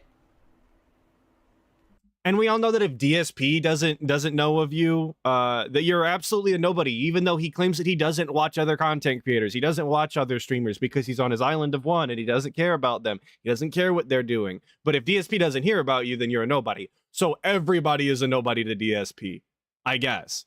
Nobody should be nominated for this, I guess, other than him, Maximilian Dude, and Critical. That's it. Those are the people that are allowed to exist in DSP's mind because he's the only people that he actually knows. Again, you tell me, right? That's what I mean. Like, let's see here. I'm curious. Oh yeah, and LTG, guys, vote LTG as best video game content creator or whatever. Like what else? Oh, this is a good category. Best performance. I actually enjoy this category because it takes a serious, dramatic take on games. Who's the best actor in a game this year? I personally just don't agree with using famous actors in video games. I think it increases the budget for the games unnecessarily, and you're probably far better off. I wouldn't say you're better off with a non-actor, but I think you would get a decent enough performance to make sure that your game is released. Like, you don't have to have Idris Elba in Cyberpunk or whatever. That's not going to sell a game to me. That's never sold a game for me. You didn't need Burt Reynolds in Saints Row 3 as much as I enjoyed Saints Row 3 when I played it. It's not my favorite Saints Row, but as much as I enjoyed it, he didn't need to be there. We've got Ben Starr for Final Fantasy 16. I'm assuming What up, old school gamer? Of the game. Cameron Monaghan for Star Wars Jedi Survivor, the title character, the titular character. Cal Kestis, that's the guy. He's in Shameless. I know that. Idris Elba for Cyberpunk 2077 Phantom Liberty. I didn't play it. I can't really attest to that. Yeah, dude, there's girls and sex in the game. Why would DSP play Cyberpunk? Megan Fox's Natara was a horrible choice. Didn't watch it, didn't listen to it, didn't play MK1 yet. I gotta wait for it to be like $10 on Steam before I play it. Liberd for Alan Wake 2. She played Saga Anderson. Neil Newbin for Baldur's Gate 3. I didn't play it, so I have no idea what character he played. And Yuri Lowenthal who played Peter Parker in Marvel's Spider-Man 2. That is your nominees for best performance. Honestly, you know, I didn't see Idris Elba, and I didn't see Neil Newbin. If I had to pick, Yeah, classic. Never played it yet. But this is... So DSP just said that he didn't play these games. He doesn't actually, like, know anything about it then because he didn't play them. So this whole, oh, this is my favorite category. It takes something pretty serious. These are the nominees. Like, oh, then just announce the nominees and move on, DSP. Your opinion is not valid here because you're not an expert because you didn't play all of the games that are included in the nomination. That we're gonna just move on, guys. Expect to just move on from this category and get no opinion from DSP, obviously. if I had to pick between all these, Alba. It's Alba. honestly, I know a lot If I of said it people wrong, I disagree with me apologize. on this one. I'd probably pick Cameron Monaghan for Star Wars Jedi Survivor, even though the game was super flawed. Look at that. The guy's Look at that, an opinion from the guy who didn't play all of the games. Man, never ceases to amaze. great. He does a great job as that character. He's a good actor. And he did a good job. Oh, Phil said Alba. I don't think that anything in Final Fantasy 16 is worth nominating at all. Sorry. I thought Saga's Anderson's character was fine in Alan Wake 2. Personally, I actually think that the actor who played Alan Wake did a better job than her. But he's not nominated. She is for some reason. And Yuri Lowenthal, he's good as Spider-Man. But I don't know. I just think that Cameron did a better job. So I think Cameron Monaghan should be the best performance of the year, in my opinion. But I don't know who's going to win that. So, but again, it doesn't matter what your opinion is because you didn't play all of the games. So why would you be allowed to vote, DSP? Just be consistent when you say things. That's all I ask. I just don't lie to me and be consistent when if you really want it to be a certain way, you need to behave like that. You need to follow your own rules because that's the only way that these things work. You don't just get to flippantly say one thing and then do the exact opposite. You can't be upset that games industry journalists or whatever get to vote and they didn't play all of the games and then you sit out here and give your opinion on what should and shouldn't win. I know that you don't get an actual say in it, but you need to behave the way that you're asking other people to behave. It's just, I think it's the morally right thing to do. This is always a great one. Games for Impact. So you know what this means? Impact. Games. That's exactly. They should just name it that. Like progressive liberal games. That's what it should be called because that's all. I mean, there's no reason to not call it that. That's what it is. And there's nothing wrong with calling it that because there should be games like this. I've always said this. There is room in video games for everything. There is. There's enough people out there. There's enough of a fan base, enough of a player base to play any kind of game. If you want to admit that your games are liberal and they're trying to be progressive, just say that. There's nothing wrong with that. Just admit it. Why call it Games for Impact? Why are you trying to rename it something? There's nothing wrong with just being outright of what your game is, okay? However, here's the games. DSP talking about politics is not particularly something that I'd really like to engage with because it's not actually worth doing. He doesn't know anything. He doesn't actually exist in the real world almost ever. And he's always got simultaneously the worst takes in history while also being the safest, most milquetoast fence-sitting take in history. So while nobody cares about your political correctness games and your games for impact and just call them that, at the same time, spoiler alert, he's going to say nobody played these games and nobody cares. While it's fine, nobody cares. Stop talking about it. It's just bad. It's always just bad. Space for the Unbound. Chance of Sonar. Goodbye Volcano High. Tchia. Terra Nil. And Venba. Oh, I see. Games literally no one played. I get it now. Never heard of a single one of those. Well, okay, I heard of Goodbye Volcano High and we all made fun of it and no one played it. So instantly it's a write-off because he made fun of a game again that he didn't play and didn't actually know anything about. So that's cool. Glad we could do that again, DSP. And then, of course, if he didn't play any of these games, we should just move on and quit talking about it because it's not relevant because he never played them. What else do we want to look at here? All right, we actually did it, guys. A mission accomplished. I don't even know. Mission accomplished. We got it. Here. What do you guys think we should look at? What categories? Best indie game? Best indie game of the year? DSP doesn't play indie games. Coon, I didn't play. Dave the Diver, I didn't play. Dredge, Yep. I didn't play. Sea of Stars, I didn't play. And Viewfinder, I didn't play. So there you go. Can't say anything about that, right? Good. I'm glad that he's at least learning. It's like he's watching the stream live right now.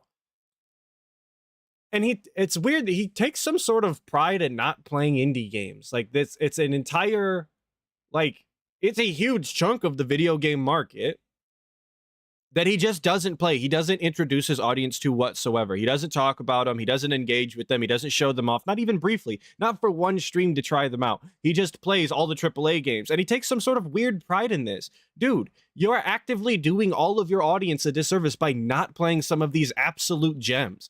There's probably more good indie games at this point being released than good AAA studio games.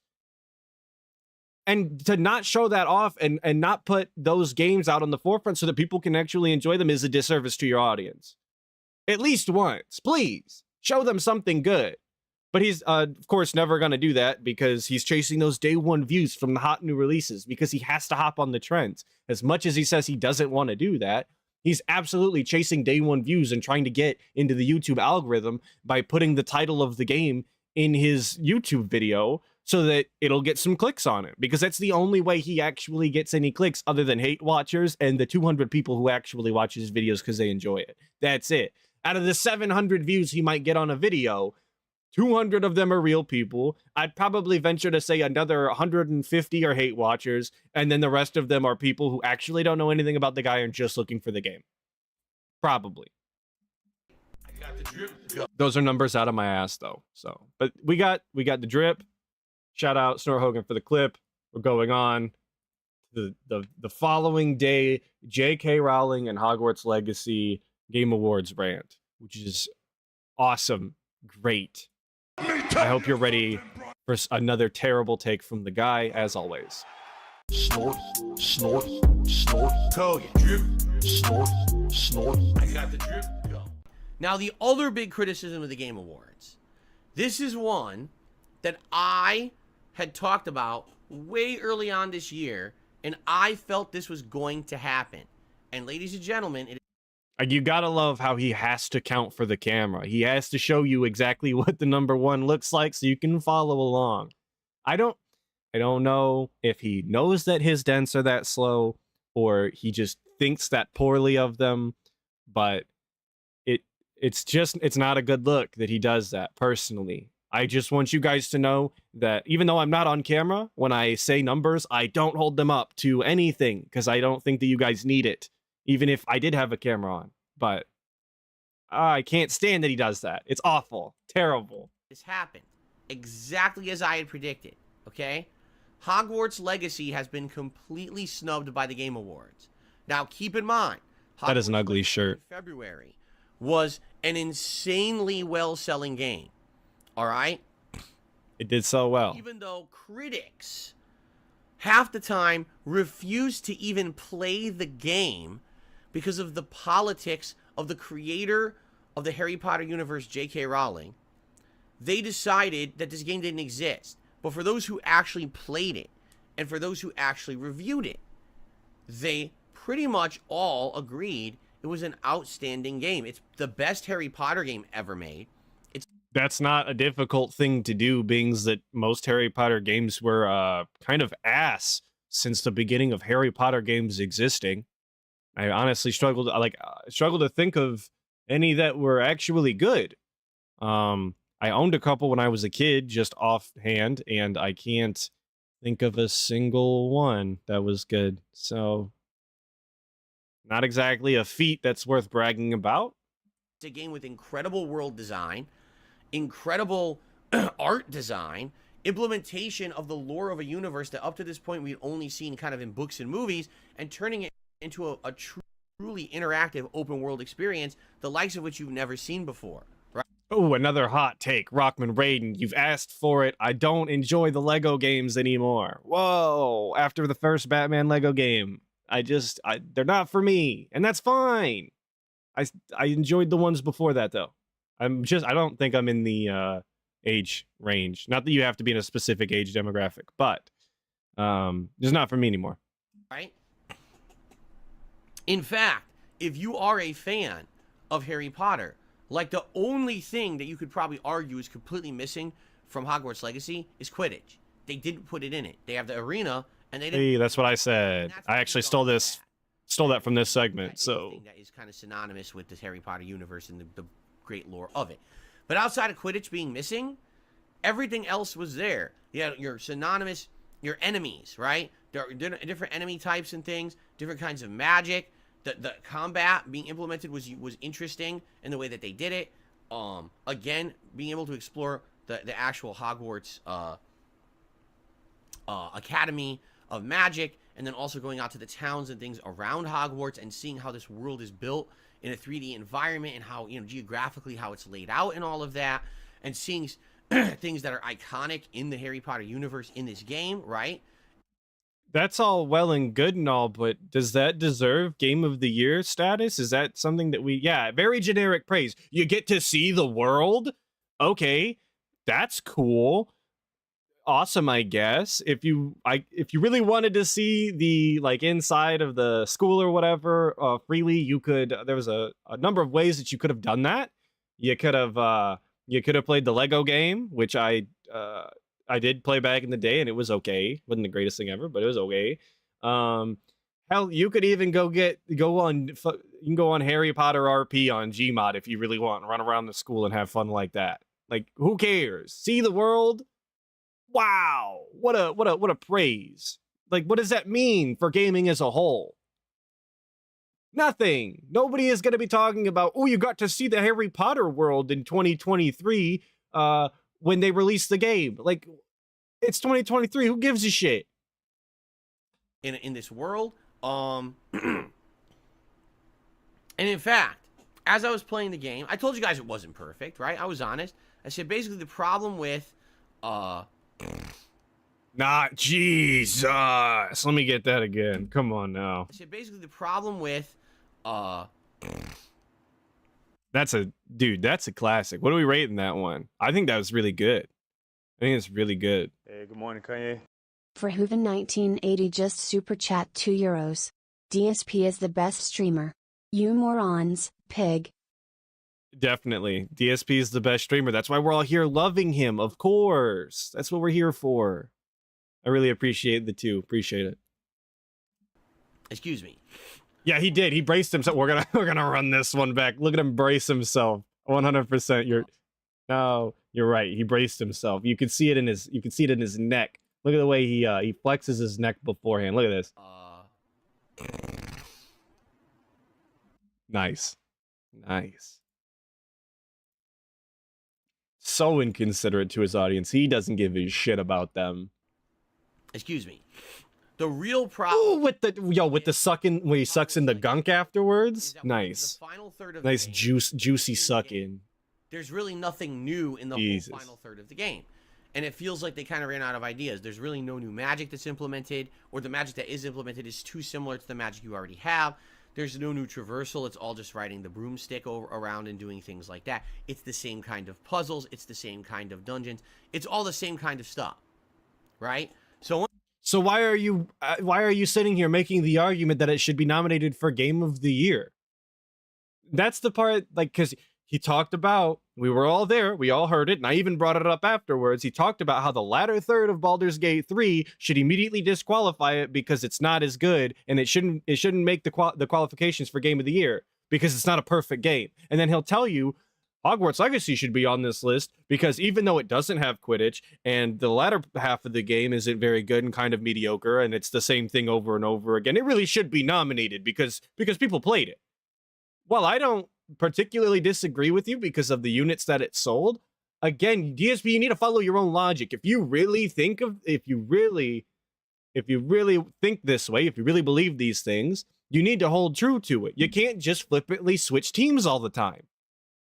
It's just disgraceful. I can say this as many times as I want. It's a bad look. And when you're a content creator and you're a content creator that's always online like you are, you might want to stop having so many bad looks because they add up every single day in and day out. That's why you're in the situation that you're in, because you consistently look bad every single day by flip-flopping, talking out of both sides of your mouth, crying poor even though people are tracking your numbers. It's awful. Once you get to that point of the final third of the game, it definitely fizzles out. The ending of the game is interesting, but that whole final 10-15 hour experience is kind of boring, right? Thank you, Tyler Brassfield. I appreciate you talking about my trill. Or anything, but the fact that you have a world that for the first time ever, a truly immersive, interactive version of the Harry Potter universe in a video game, just there, it should have gotten nominations for art direction and things like that.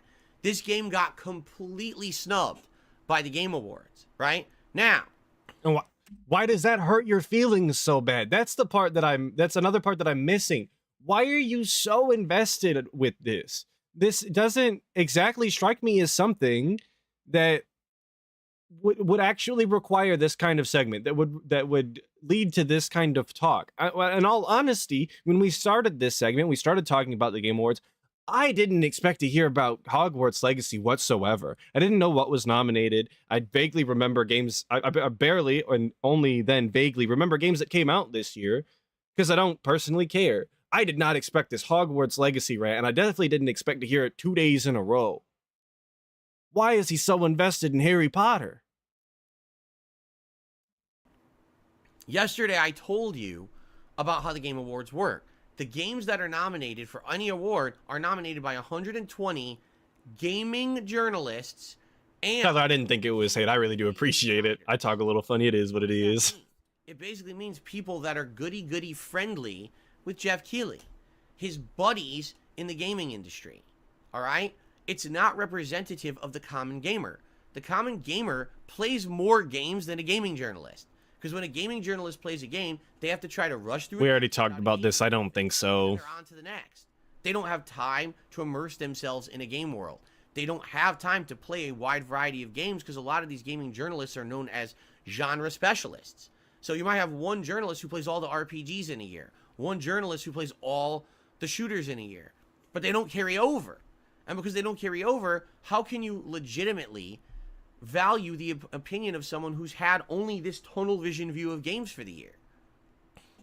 And this goes right into what we were talking about with DSP not playing indie games. How can you have this tunnel vision of what's going on in the games industry for the year when you didn't play a huge chunk of the games that were coming out this year that people absolutely adore? These cult classics.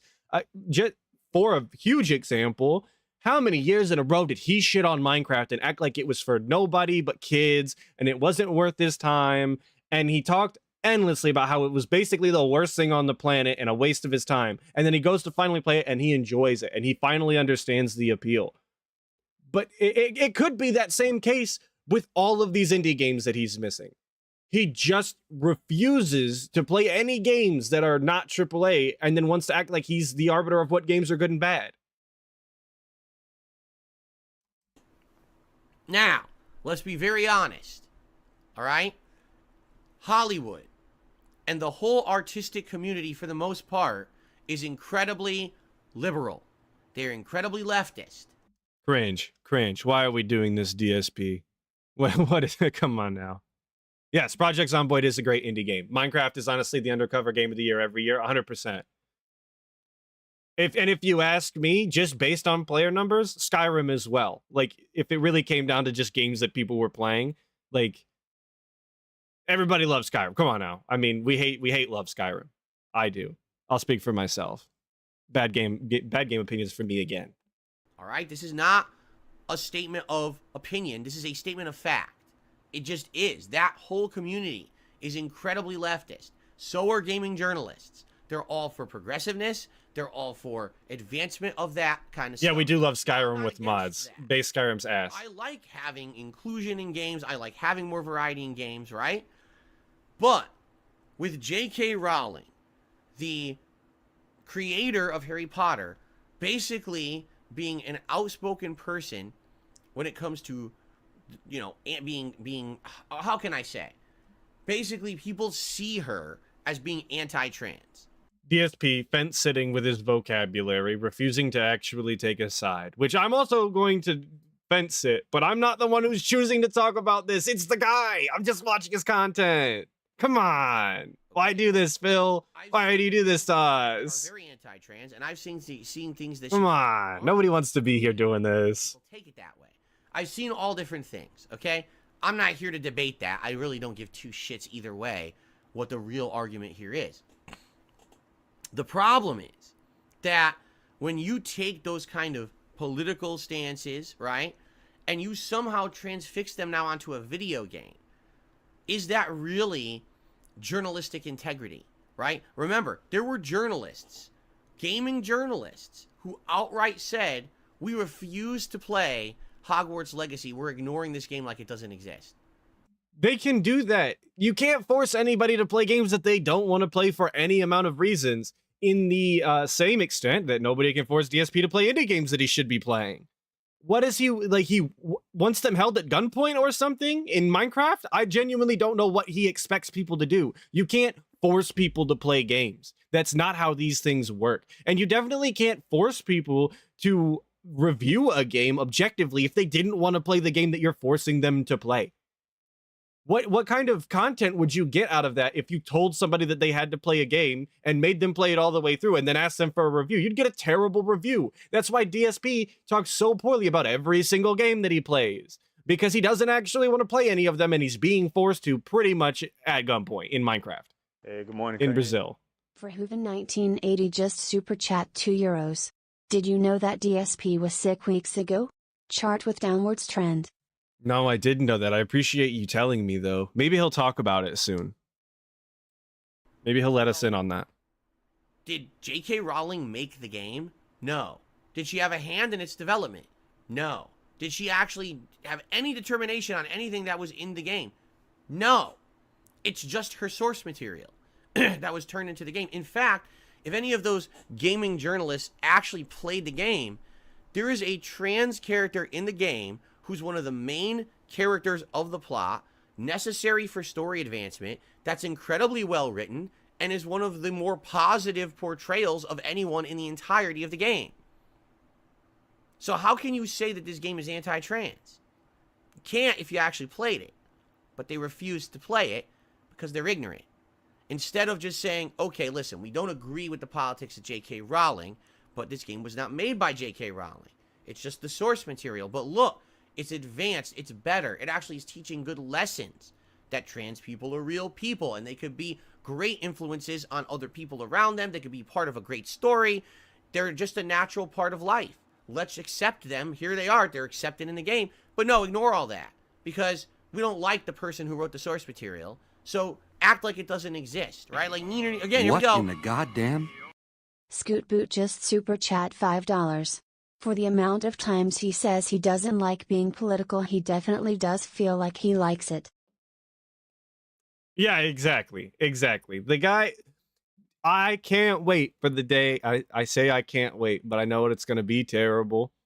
And I was being quiet because the whole thing is just, this whole thing is just absurd, to be honest with you. I'm not even, whatever. As much as this guy says he doesn't want to talk about politics, I can't wait for the day he finally opens up Politics Side Phil, the channel, or Dark Side Politics, or whatever he's going to call it, because it is gonna be the worst takes in history. It is going to surpass every other piece of content that he's ever done, that I think is his best worst content, and it's gonna be that. It's gonna be the pinnacle of the best worst DSP content. It used to be Ask the King, but Ask the King, unfortunately, has been retired. Shout out to ALT for watching that, for watching all of those in orders. Please have me on a stream. I said the Saturday he announced he was going to do that I wanted to watch some Ask the Kings, and then he announced that night on the Dead Sea Scrolls, that's now going on hiatus, that he's going to be watching those. I would love to be in on one of those. I absolutely adore Ask the King. I think, again, that they're the best worst content. And then it moved to the reacts, the best worst content, right? The reacts are terrible in the best worst way, and they definitely have some gold dust in them. But DS Politics, it's going to be the king. It's going to be it. Cover our eyes, cover our ears. This doesn't exist. It's the mentality of a 4-year-old, right? So, since most of the gaming media actively panned or ignored this game because of J.K. Rowling's politics, did you really think that any of them were going to nominate it for awards at the Game Awards? What up, Otaku Slave? What's going on? The problem with the Game Awards. This is not representative of the quality of the games that came out this year. This is representative of the personal preferences and opinions of the friend group of Jeff Keighley. And that's not right. What's your solution, DSP? How many times can I ask? What do you want to happen? What do you think is the right way to go about it then? Why don't you set up a system in which all of the registered gamers can vote? Why don't you take that undertaking since you want to make something right? Come on. You're going to sit here and complain, do something about it. Be about it. And yes, Scoop Boot, that actually comes up in my, unfortunately, that comes up in the robbery video that's coming out at noon. He shouldn't have any political opinions because he's never voted and it probably isn't even registered to vote. Yeah, exactly. How are you going to complain about the politics in your area, the government in your area, the crime rate in your area, and you don't do anything about it? You don't do your civic duty and go and vote in your area to try and better your community. If that's all you can do, you sure as hell better go do it. If you're really as affected by it as you say, if you really care enough to get on stream and talk about it, vote. Go do it. If you actually poll gamers this year, I guarantee you, overall, gamers would tell you that that game, at very least, should be in the running for things such as best art direction and things like that. Maybe it's not Game of the Year, but it absolutely should be nominated for some awards, even if they're not the big one, right? Gamers don't agree with these political stances. Gamers just want to fucking play games. But what category should it have been recognized for, if not Game of the Year? Out of all of those games, which are out of all of those categories that we painstakingly were read this morning, which family game? Is it the best racing game? Is it the best fighter? Is it like which category, DSP? Please tell us. Yeah, best Harry Potter game is the category. And that's basically what he's asking for, as far as I'm concerned. I just don't understand. Here, and every time I boot up a game, I have to worry about, oh God, is someone offended by something in this game? Or was one of the people who wrote the source material an asshole on fucking Twitter? And now we have to worry if, oh God, is someone going to yell at me because I'm playing this fucking video game? Best game or game, for sure. That is. But when your whole life turns into a political argument about something, this is the problem, is that your whole life is inundated with this kind of crazy periphery thoughts, right? For those of us who buy a video game, what do we buy it for? So we can boot it up, and during our busy lives, our stress-filled lives, we can escape. We want to escape the realm of politics, religion, money, and finances, war, sickness, illness, COVID. We want to ignore all that fucking stuff. And we just want to sit. Bro! Thank you, Steve the Guy, for the subscription. I really appreciate it. Bro! How are you going to sit here and say, oh, when people vote up games, they want to escape reality. They want to get away from politics and sickness and money and financials and this, that, and the other. Your stream is all of those things. That's another thing that your stream should be for these people. It should be an escape from doing all of these things, or from experiencing all of these things. But you get on stream and you beg and you talk about finances and you talk about war and you talk about politics and you talk about literally everything that nobody cares about. You are just a gamer. You don't have any opinions on anything except for video games. And then you come on stream and talk about pretty much anything but video games for 2 hours straight. How? How can you get on stream and act like this and not look at yourself in the mirror and realize you're an absolute idiot? It just doesn't make any sense to me. In a fantasy world and enjoy ourselves. If you're superimposing all of that shit that we're purposely trying to ignore when we go to play our games, you've missed the point of games. And that's your fucking fault. Not everything on planet Earth is your agenda to push down someone's fucking throat. If someone likes or dislikes J.K. Rowling and her politics, that's their own decision to make. You don't have to play Hogwarts Legacy if you don't want. But if you're a gaming journalist with integrity, you have no right to ignore the game like it doesn't exist. It does. You want to know what shouldn't matter? Your fucking political opinion. Because no one gives a fuck about your political opinion. I don't, and the gamers don't. We just... DSP, nobody cares about your political opinion either. Move on. This segment, a waste of everybody's time and incredibly cringe. Please. And I know that I'm making all of you suffer through it, and I apologize for that. But when you watch the guy, you got to take the good with the bad. And unfortunately, it's always a bad week for DSP. Yeah, Phil talking about integrity when he has the least amount of integrity of anybody I know of on the internet. And that might be a little hyperbolic, but not more than you'd think, but less than you'd hoped, right? Just, he can't stand by anything he says. He can't hold himself to any of his own standards. Everything is good for thee and not for me. He rules his chat and everybody who actually enjoys him with an iron fist. It's just awful. He's a horrible content creator. And then he gets on stream and acts like his shit doesn't stink. Terrible. I hate it here. So stop panning games because you're a fucking idiot who thinks that everything's about you. It's not. Not everything in life is about your entitled opinions about shit. All right? We like video games and we want people to fucking enjoy them for what they are. The people... How are you going to talk about entitled opinions on shit from a gated community, guy? Come on. Literally a gated community. You want to talk about entitled opinions? The guy who only leaves his house once a week? The guy who hasn't had a real job in 10 years or whatever? Are we serious right now? Or is it 50? It's 15 years then? Something like that? That's the guy who's going to tell me about my entitled opinion or everybody else's entitled opinions. Are we serious? The guy who orders DoorDash once a day, 3 times a day sometimes? Like, that's the guy? Are we for real? Come on. Come on. He went out of their way to make sure that there was inclusion in their game to show that they're not of a bigoted mindset. Scoot Boot, the robbery video is coming out at noon today, noon my time. Still ignored and panned the game. You are an ignorant fuck. Noon Eastern Central Time or Eastern Standard Time. Badly bigoted as the person that you criticize, and that's the problem with the Game Awards. That's the problem with the Game Awards. They didn't. So to recap, because I know we paused and derailed and all of that. Truce, there was not actually a robbery. Just a heads up. Spoiler. No one actually got robbed. But to recap, the problem with the Game Awards is that Harry Potter was not nominated. That's it. We'd spent 10, almost 11 minutes now. That's the whole story.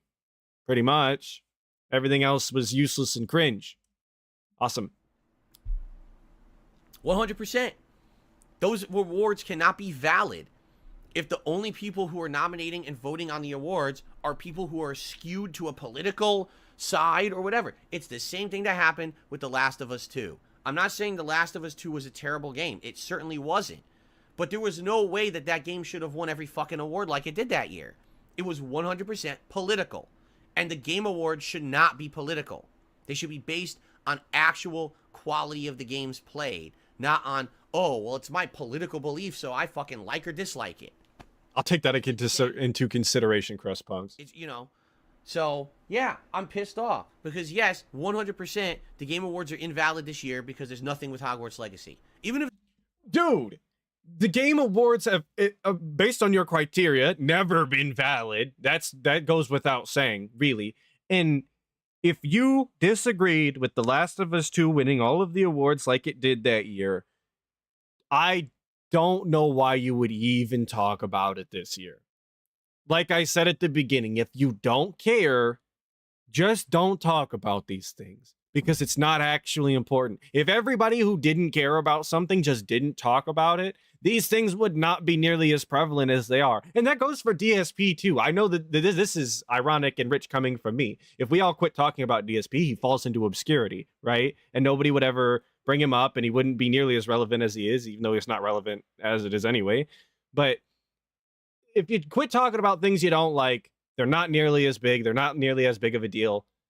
And you don't raise your blood pressure and get upset about things that don't actually matter. DSP whips himself up into a frenzy by himself, by listening to his own words coming out of his mouth. Amazing.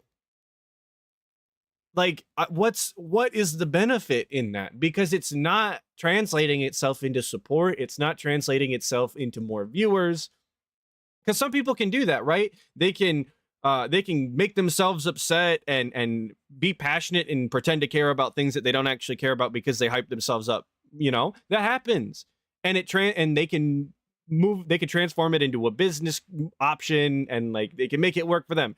It's not happening for DSP. All he does is get upset and be angry all day and look dumb. That's not a money move. That's not an advantage. They nominated it for one award, all right? You would have been like, okay, at least it's valid. They literally purposefully ignored the game like it doesn't exist. What a bunch of pussies. That's literally the definition of a pussy. I'm so afraid to actually say that something that's good is actually good because some other people in the political spectrum might criticize me. Well, then quit. If you're not going to be legit, you're not going to be transparent, and you're not going to be, you know, truthful with your audience. I mean, journalism is supposed to be truth coming through. Reporting of facts, truth, not fucking agendas. So if you're not able to do that because you're so afraid of your community, then fucking quit and go do something else, right? Any other job. That way we don't have to have our industry full of these fucking ninnies and sissies who can't fucking be honest. And instead they all got to kiss each other's butt for certain reasons and got, oh yeah, let's get the movement going of this and that. But then we pan this and that. In truth, is there a problem with bigotry? Yes. DSP calling other people pussies, saying that they're afraid of this and they're afraid of that, is just, it's peak irony to me, because DSP is nothing if not a coward. He is nothing if not a weasel who worms his way out of every sticky situation that he's ever been in. He's nothing if not dishonest, an absolute liar who spins his web like a masterful spider, only to get caught up in it every single time someone brings it up. They're the most intricate web possible. It just never lines up. None of it ever actually makes sense, but it is very intricate. Intricate only meaning, you know, detailed. There's a lot going on, but again, none of it adds up. DSP is all of the things he talks about hating. Everything that he calls out is him. He just has no ability for self-reflection. And that is, it's part, I think that's one of those things that goes into being a lolcow and being a good lolcow. The lack of introspection, it's one of those words. One of them, the lack of self-reflection is one of those things that goes into being a lolcow, because there's no way that if these people were able to look at themselves and actually do things to make themselves better and understand what the things that they're doing is wrong. Introspection, thank you. That's his biggest major problem.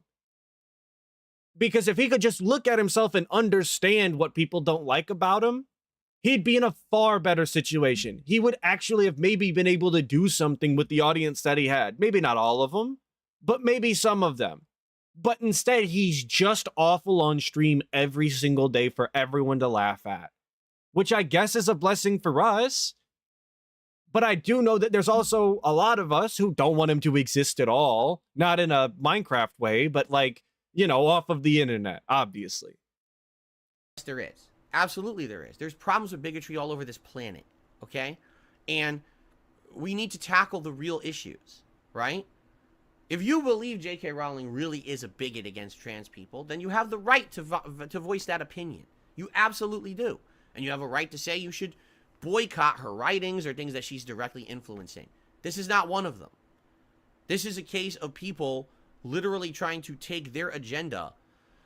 Yeah, Ghost McFright. Retrospections to look back at right events. An avenue for them to talk about the trans rights issue. Words are hard. Come on. Grand stage for something that literally was nothing to do with it.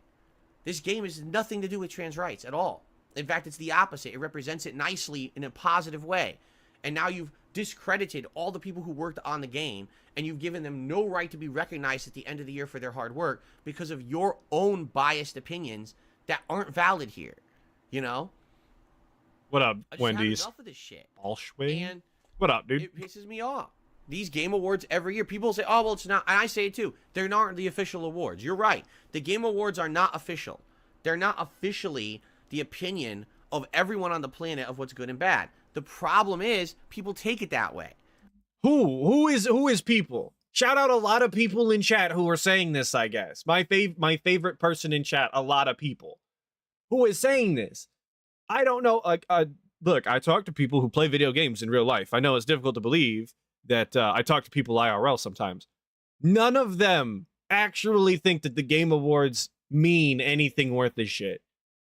Like some of you have said, it's interesting to see your favorite games be nominated and know that the games that you enjoy are being recognized for doing something. That is awesome. I wish people talked about RimWorld and Kenshi more. I wish people acknowledged that Halo Reach is the best Halo game, point blank, period. Don't argue with me, right? I wish these things were, like, they got the acknowledgement that they deserved. But if you're going to sit here and ask me if I care whether or not they actually get nominated for these awards and I'm going to be upset about it, no. Because it doesn't mean anything. It really, exactly, Roachbait, it's exactly that. Pointless, mostly popularity contest. That's it. That's all it is and has ever been. So why would anyone care? Who is putting so much weight on these awards that it matters? I'm seeing the Halo Reach in chat, the Halo Reach hate. Get them out of here. Mods. People will hear this game got, Please. Game of the year. This game got... Defend me with an iron fist. Take them out. Oh, that's factual truth that this game is great and this game sucks. And that's not the truth. At all.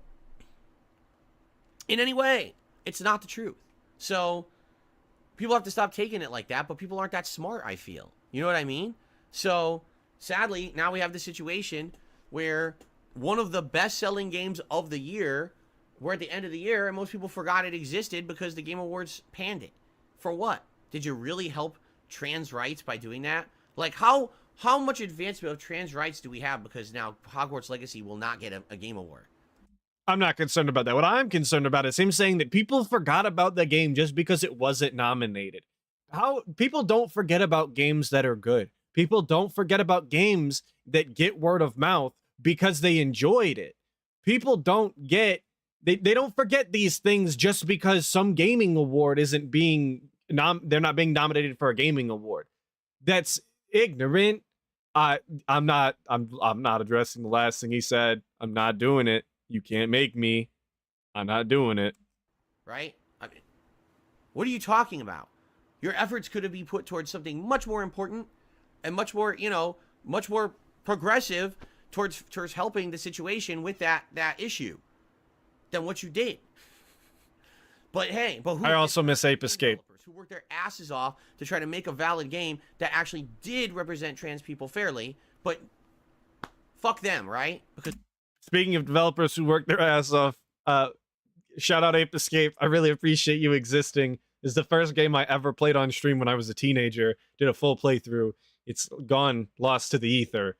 But shout out Ape Escape. I'm trying to bring some levity to this, because this is a statement that he's making here. Not politics. We don't do that. But here you go. at least you got your 5 minutes in of pushing your agenda, right? Wow. Good for you. It's all about everyone and their own selfishness. Yes, Ape Escape love in chat. Everyone's about me. No one. Not a hot take. Ape Escape rules. It's awesome. Sad fact. Everyone, no, I don't care about how it hurts this person or hurts that person, as long as I get ahead today, right? And that's what it is. So, but that's you, DSP. You're the king of I don't care who I hurt. It's all about me. Everything for my self-preservation and making my own money. That's exactly you. Again, DSP, always upset with everybody else for the things that he does the most. It's pretty sad. And, you know, it is what it is. And there's nothing you can do about that. You just put up with it. Okay? Fair enough? All right. Anyway. I got the drip going. We got the drip. I believe the next line is going.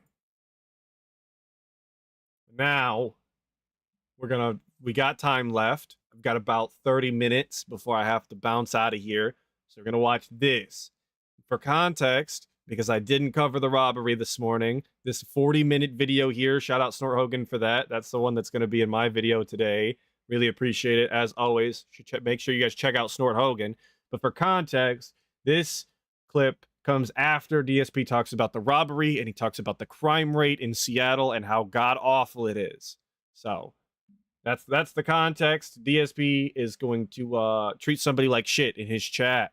So, like I said, not covering the robbery today on the stream. You'll get my opinion on it on the video. Sorry if you wanted to talk about it in the chat, but I don't have time for it today, and I made the video for a reason. So, Well, let me tell you something. in fact, I worked on it all day yesterday, even though the editing is never, peak editing or anything. I worked on it all day yesterday because I kept getting pulled away, and then I had to finish it this morning right before the stream started. I actually scheduled it like 30 minutes before I started, so it's a longer one. We're like actually 40 seconds shy of being an hour long. So I hope all of you enjoy it. Something, brother. Snort, snort, snort, Hogan, drip. snort, snort. I got the drip. Go.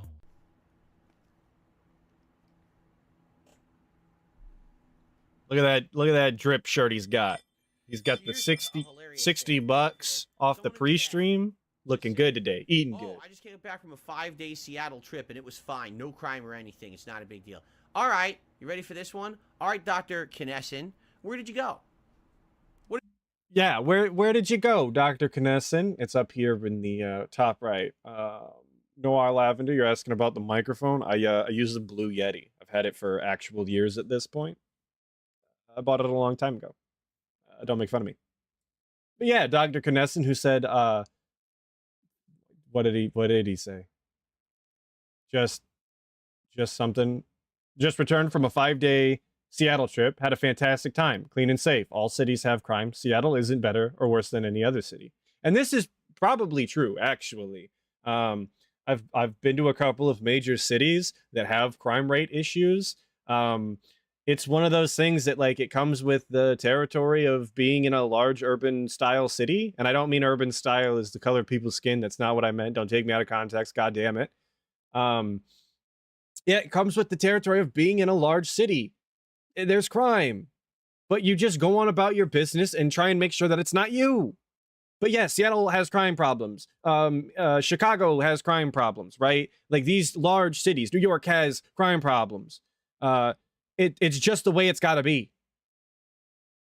What did you do in Seattle? I want to Yeah, exactly. Try fucking Memphis. Oh, I said the F word again. I try not to do that. Yeah, exactly. Try Memphis. Like, beautiful city. They've got great culture, great food.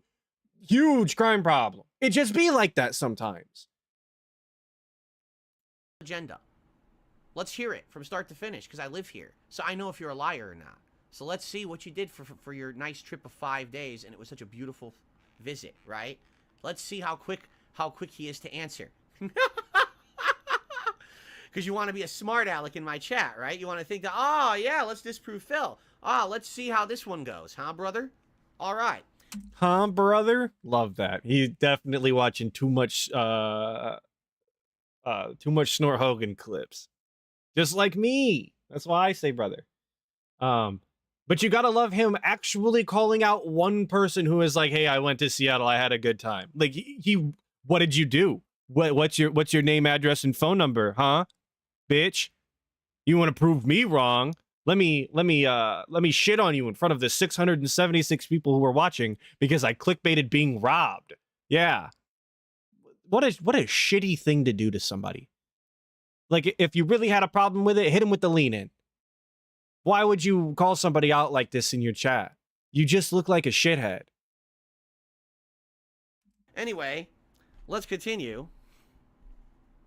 He did. He asked for his entire vacation schedule. Like, what if he went there to, like, do the boogie and, like, hook up with a woman of the night and, like go to a convention and meet a masseuse or something? Like, what? Why is it any of your business what he's got going on? Just hit him with the lean in and move on. It's so awful. I can't put it any other way. It's just awful. Oopsie poopsie, you probably didn't think I was going to do that, did you? I just received a $1 tip.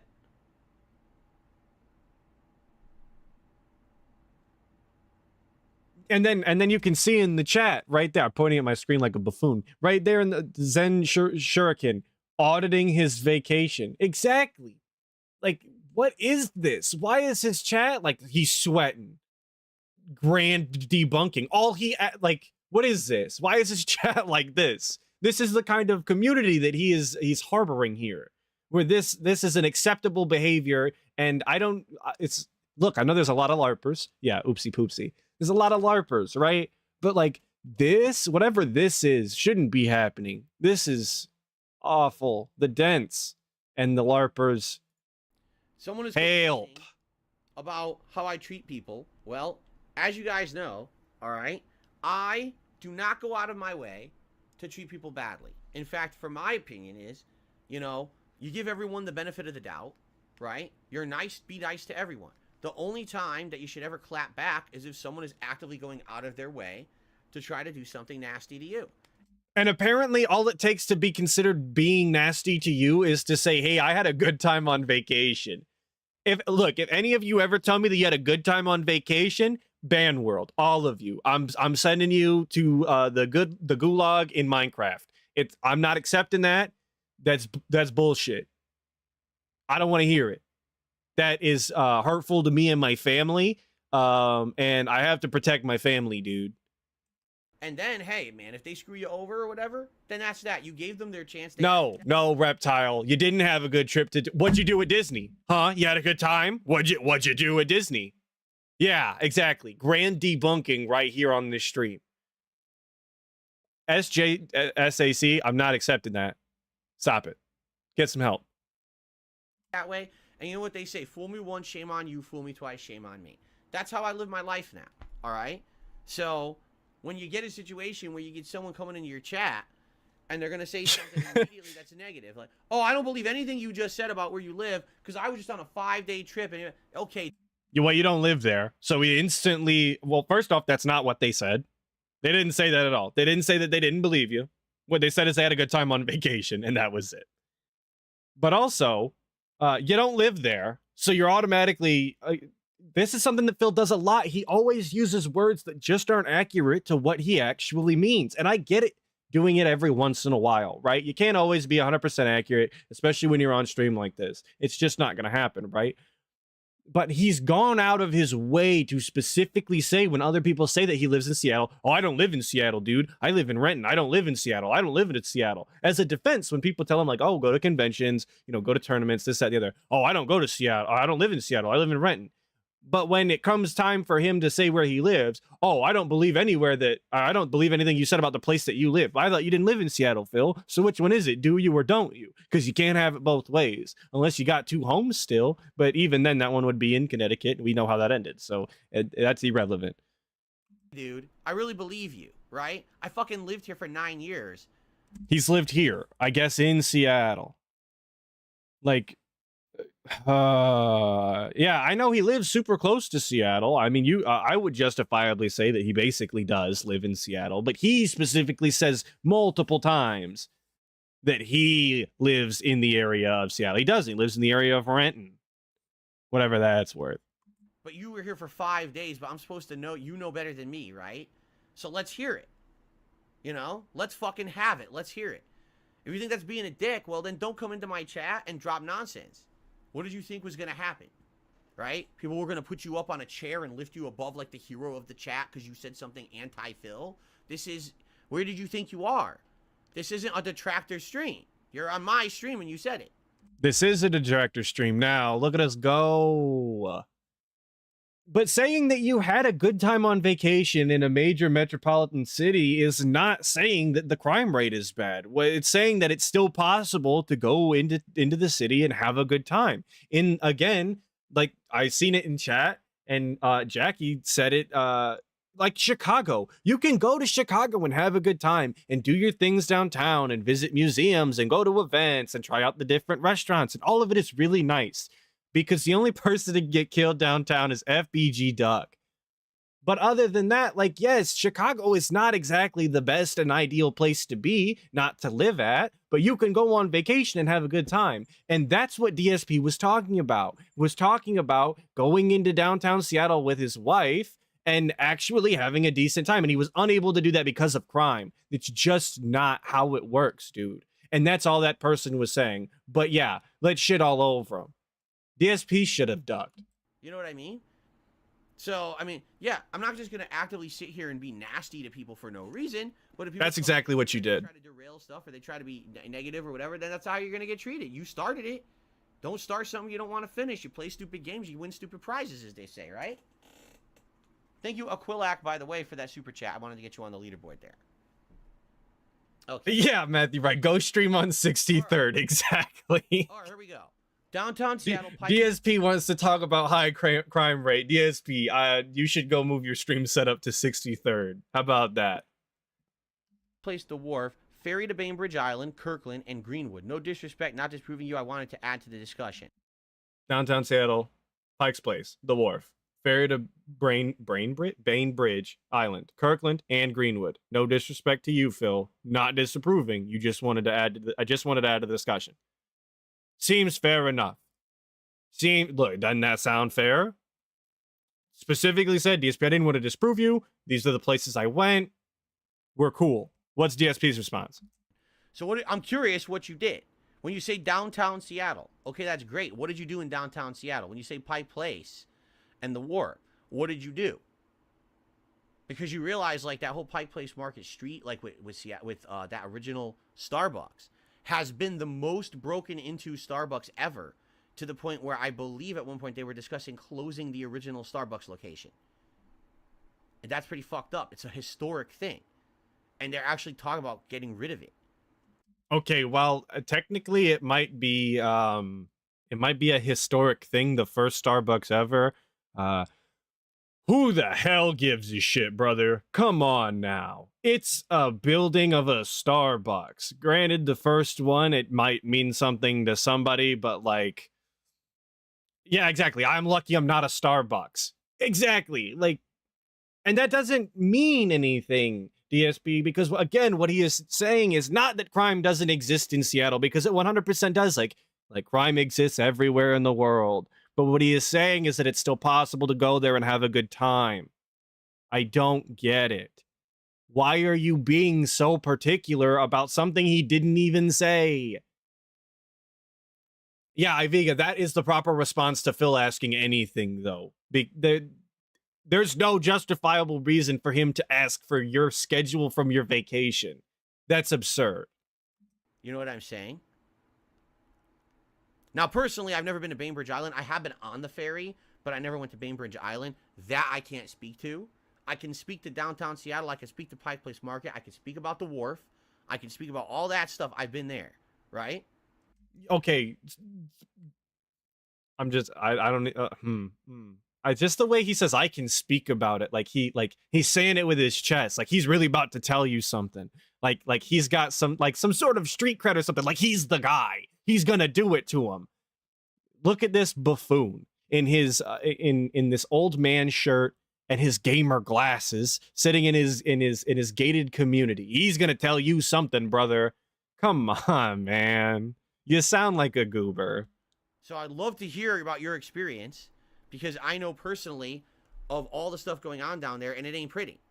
There are constant reports of crime, break-ins, smash and grabs, theft, and the people don't want to be there. So maybe you got lucky. Oh yeah, you got lucky, punk. DSP knows about the mean streets of Seattle. Don't you forget it. Don't you ever think that he's some sort of punk. Look at that face. That's the face of a man who's seen something. He's the man. Never mind. Look, yeah, exactly. Look at this boomer. It doesn't sound to me like you spent 5 days there, right? It sounds like maybe you walked through one day, and just at that point there was nothing fishy going on, so maybe you had a good time, but that's not representative of what it's like here all the time. You understand? Mean streets.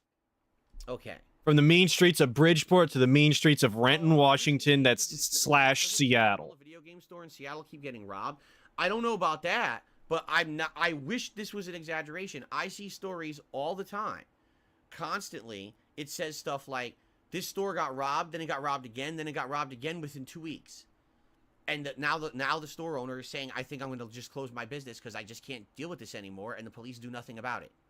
And that's not that's the rare case. I've seen that probably 10 times in the last year as news coming out of Seattle. So I'm not gonna sit here and say that like I'm not gonna flex and be like, oh, I'm from, you know, X place, but the location that I'm in is not exactly the it's not the pinnacle of public safety. But what I'm not gonna do is sit here and act surprised that crime is happening, because I live here, and having experienced the place that I'm from, it's not it's really not that bad. People make it they make it out to be so much worse than it actually is. And that is from locals as well. When you live in a place that has when you live in a place that's like that, people make it out to be worse than it really is. I think that anybody who's experienced living in a place like that, in a city or any place that's actually dangerous, if you don't go out of your way to be involved in those kinds of things, typically you're fine, right? Like, people don't typically just randomly get robbed, right? That's not typically what happens when you live when you stay in a high crime rate area. And that definitely does happen. There's definitely been robbings and shootings randomly, right? But if you don't associate with these people, if you don't go out of your way to make yourself a mark, if you don't go out of your way to leave yourself open, and you take care of yourself, that's it. You're usually fine. It's really just a lot of it's statistics, and statistics can be whatever they want, and they can be very misleading until you live it, and you're like, it is what it is. No. I wish it was an exaggeration. It's not. It's common now. It's just becoming a common thing. Again, I've been to that original Starbucks location 3 times. I went there once when I originally was sightseeing around here to see if I wanted to move here. I went there again. When I Yes, Laz. Seattle's a GTA online lobby with the rocket bikes and all. One more time. You're gonna see people flying jets like straight into other people's houses and cars on the road. It's just the way it's got to be. Just to get a coffee at the original Starbucks, it's literally the same as every other Starbucks, right? But now, like I said, I keep seeing these stories that it keeps getting busted into. The front window's been smashed like 4 times in the last couple of years, which is expensive to replace, and there's just crime. And that's right on the What up, Sauce? Right on the street where the Dr. Knesset says that he was on. For that Pike Place. Yeah, that's on the street. That's a common thing. DSP did not debunk 7. DSP did not get robbed in the grocery store. It was petty theft, if that, and he can't even prove it. That's the part that kills me. Is he's gonna say he got robbed. It's petty theft at that, and he can't prove it. For all he knows, an actual employee did take the car and walk it into the back and was like, oh, I'm going to put these back in a minute. And then he never saw it again. I don't know that to be true, but I can tell you from having shopping cart experience, from having worked in a grocery store before, that does happen. I've done that. See some shit left out in the aisle. You're like, I'm going to put this over here. I'll get to it in a minute because I'm busy. It happens. He can't prove anything, but he's going to tell people he got robbed. Come on, man.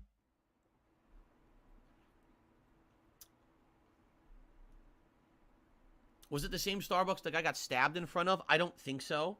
I think that one was the downtown Seattle Starbucks. Someone robbed him of his hairline. Yeah. Is blocks away, and it's very almost like skyscraper-ish, but they're not really that big, but they're big buildings, like office buildings, but all the businesses are on the ground level, and there's a bunch of restaurants, shopping, that kind of stuff around there. And that's the area where they're trying to hire people because literally no one wants to work in downtown Seattle. The wages have gone way up. I'm not kidding when I told you $22 an hour to work at McDonald's. Wages have gone up everywhere, like in the US. It's just like that. Inflation, economic downturn. It happens. Just because they're willing to pay a pretty penny for someone to work at the McDonald's doesn't actually mean anything about the crime rate. Those two things are not actually correlated whatsoever. That's just a very strange thing.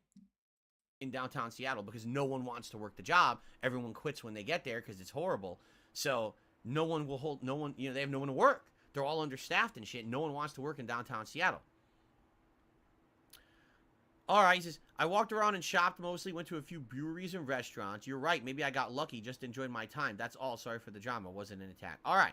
But you have to understand, you came into my chat to be contradictory to what I was saying. Like, why?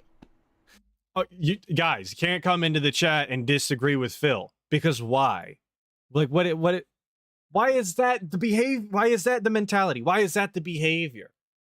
You're gonna have the most dog shit takes in existence every single day, and then when somebody comes into your chat and goes, Phil, not even that he disagreed, he just said that he had a nice time. That's all he said. He said he had a nice time when he went to Seattle. But let's go with DSP's logic and say that he was blatantly disagreeing with Phil and trying to debunk him.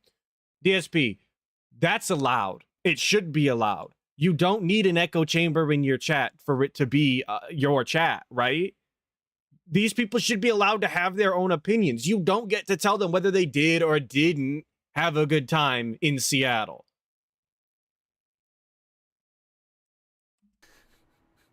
What did that prove? Right? Nothing. No, Iviga, you're not allowed to have a good day today. Get mods. You know what to do with Iviga. And you had no negative situations. I'm very happy to hear that, because that's not what's common here. Like I said, the people who live here don't want to fucking be here anymore. We had enough. Like, this is ridiculous. The crime's going up. It's nonstop.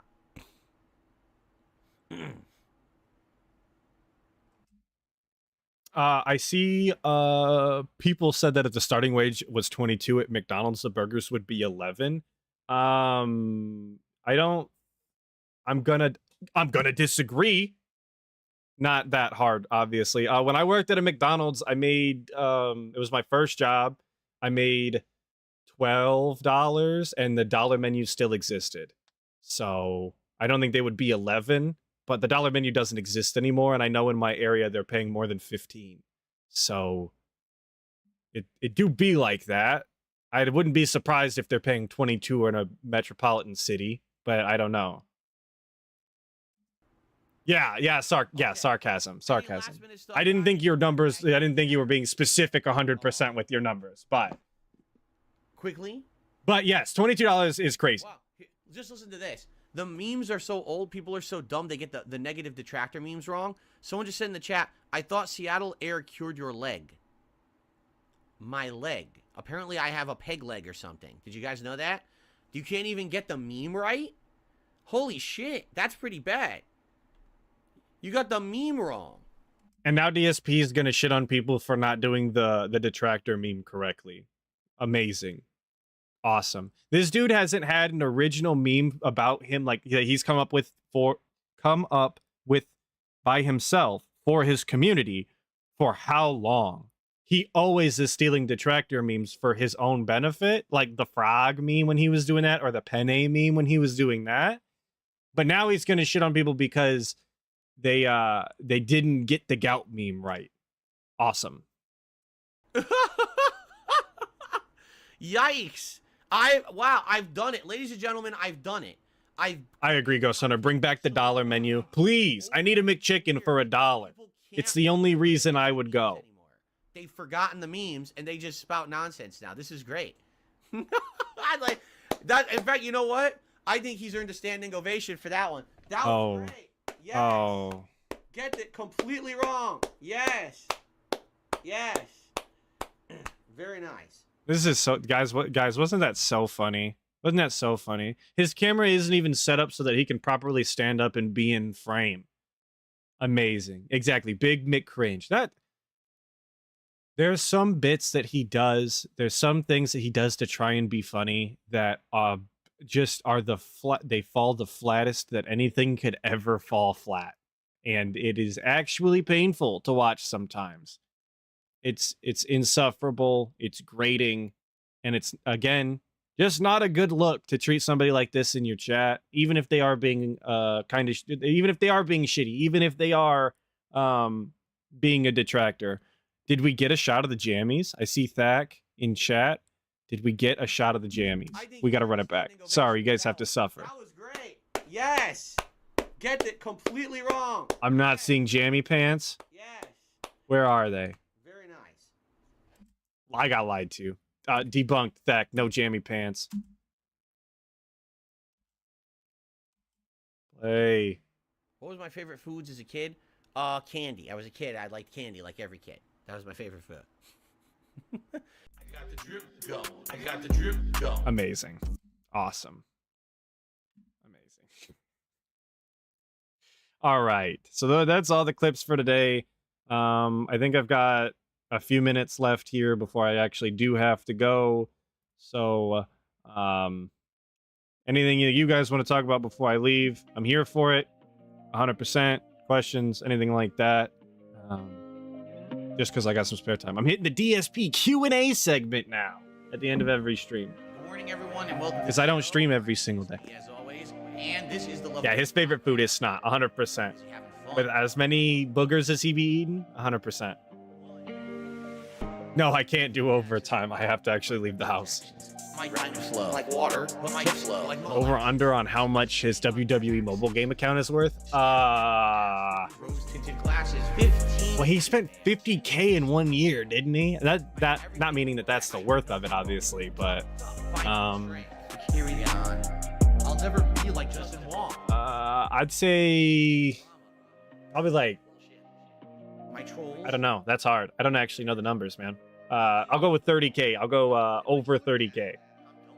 What game am I currently playing, Reem? When I have time, My trolls. I've been trying to play my modded playthrough of Skyrim or RimWorld. I'm done with it. I'm fucking done. That's what I'm doing. Like dirt, put on a crispy shirt. Take some pride in my Yeah, Scoot, exactly. He's his own worst enemy. He makes everybody hate him all of the time. Stay in my lane. Down here on level 1. All right, Jackie, I appreciate you showing up. Appreciate it, brother. 100%. Shout out to everybody who showed up. I appreciate it all, of course. Of course. If you guys didn't show up, I'd probably still do it. Hosq just super chat $5. Once Starfield hits, are not gonna hear about BG3 ever again. It'll be as if it never existed. Even if Starfield sucks, it'll be goody contender the guy. Yeah, aged like absolute ass. I'm laying down the law, and I'm putting my foot And Matt, quit telling me I don't play Skyrim. Stop it. Get some help. You know I'd be playing it. I have Wildlander installed right now. I'm in the middle of a playthrough. But yeah, thanks for the 5, Hosq. I really appreciate it. That opinion aged like shit. Everybody loves Baldur's Gate 3. Put on a crispy shirt. Take some pride I should do a marathon one day of just DSP or something. in my son. Stay in Of just DSP? Like I should just watch DSP stuff all day? I did think about this Sunday doing the all-day React stream. I say all day, but you know, his normal React stream. But I think I'm going to be busy tomorrow, so I didn't actually set up for it. Just not able to. Maybe next week? I need that money. I really, really do. Someone asked me my favorite album of all time. Probably really need that money. off the top of my head, because I always forget when people ask me my favorite things, what actually exists. The first thing that came to my mind was Doris by Earl Sweatshirt. Need that money. Came off the top there. Really, that money. That money. Hello, everybody. It's Dark Side Phil. I need that Am I gonna clutch my reusable bags now that since Phil was robbed? No, because I don't go to the store anyway, to be honest with you. I rock back and forth on the X and Y axis. Usually girlfriend does that on her way home from work. That's what she does. So Funding chargebacks at my lab. sorry, I don't go to the store. 50 bitch here. Try not to. 50 bitch there. 50 bitch. Raise your hands in the air. 50 bitch here. 50 bitch there. 50 bitch. Raise your hands in the air. I should restream him at some point and just react to him being a shitbag.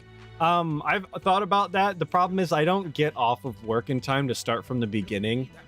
I usually get home like 45 minutes after he starts. So I could always rewind it and watch it. But I usually watch the stream up until he starts the gameplay, and then I work on my videos. So if I did that, I probably wouldn't have a video for the following day. And I do like to do the daily videos covering Phil, because I do know a lot of... Obviously, you guys watch the streams, but a lot of people According to my statistics, only watch the videos. So I want to continue to do the videos because that's what the people watch. I need that money. I really, really do. I need, All right, good luck on your exam, Waifu King. I need that money. Would I consider doing a Kenshi 2 stream when it drops? Oh, 100%. When Kenshi 2 drops, I'm taking the day off work. I'll 100% do a stream of that. I don't care. I'm super hyped for Kenshi 2. As much as I try not to get hyped for games. I'm the one who operated a successful YouTube channel. I'm the one who just filed. Have fun playing your DLC, Nugs. Appreciate you stopping by. I'm the one. Do I get lost when looking butter? Yes. Of course. Fourth place at Evo. I'm the one with a 10-year legacy. I'm the one. Me. 50 bish here. 50 bish there. 50 bit bitch. Raise your hands in the air. 50 bish. Man, I don't know what butt sex on the altar with paladin female drow after killing druids was. Oh, Baldur's Gate 3? Is that a Baldur's Gate 3? The electric bill, the internet bill, the condo fees, my mortgage. Yes, Scoop Boot, Kenshi 2.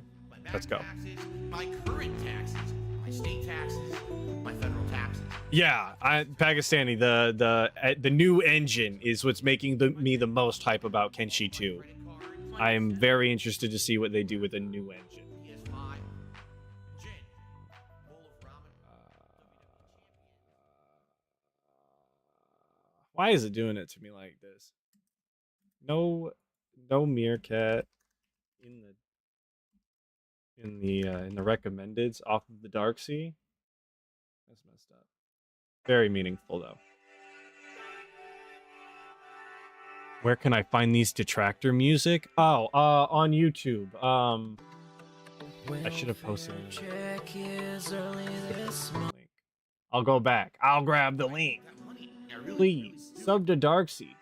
He does great music. Also, Snortwave Records can now be found on all streaming music platforms, from what I've been told. Shout out Meerkat. Both those links. Sub. Watch listen to all of the songs. Open up my YouTube page and I see ET53er, I appreciate you watching my videos since the third one. Some of those earlier ones were rough. Ghost McFright, I'm quitting life in Minecraft. If Kenshi 2 gets snatched by Epic, I'll commit Sudoku. yeah, Thanks for showing up, Crust Punks. your greasy hair. I'm going to talk about his robbery. Go to Boehm in 18 minutes. The video comes out, so that's where I'll be talking about it. Didn't cover it on the stream. Show us the cat, please, before I leave. Okay. I know you cute. I will get the cat. I will go get the cat. You don't work just like my legs. Fuck the stupid trolls saying that you beg. You're not the same guy you were yesterday. It's the cat. Here's 150 for the vest today. It's time for a silly bubble blow. Cat cam. Close the tab and go. What's your favorite type of food? Yes, I have a cat, not a horse. You read my heart. All right, she's leaving. She doesn't want to be here no more. Said you guys stink. You're hurting back. Your greasy hair. Your patchy goatee is meaningful to me.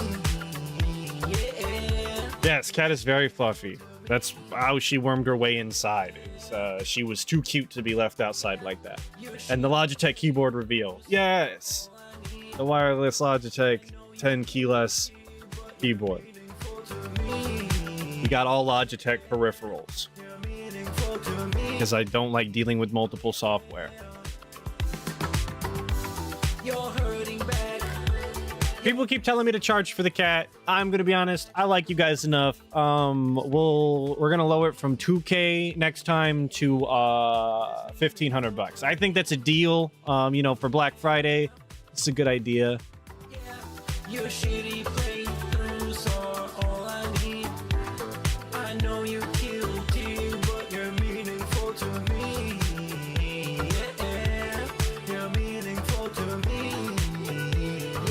Hey, $500 off is a deal. I don't know. You're hurting back. Your greasy hair. Is Black Friday racist? Yes. But that's gonna be the stream for today. I really appreciate everybody who showed up. Obviously, thanks for all of the meaningful chat. Hopefully you enjoyed the curated, meaningful style content. Hopefully I'll catch all of you guys next week on the stream, Saturday, same time, 9 a.m. Eastern Standard Time. Make sure you watch the video that's coming out in 15 minutes if you're interested in me talking about the robbery. Hopefully it doesn't disappoint, and I hope you have about an hour of your time to sacrifice for that. So thank you.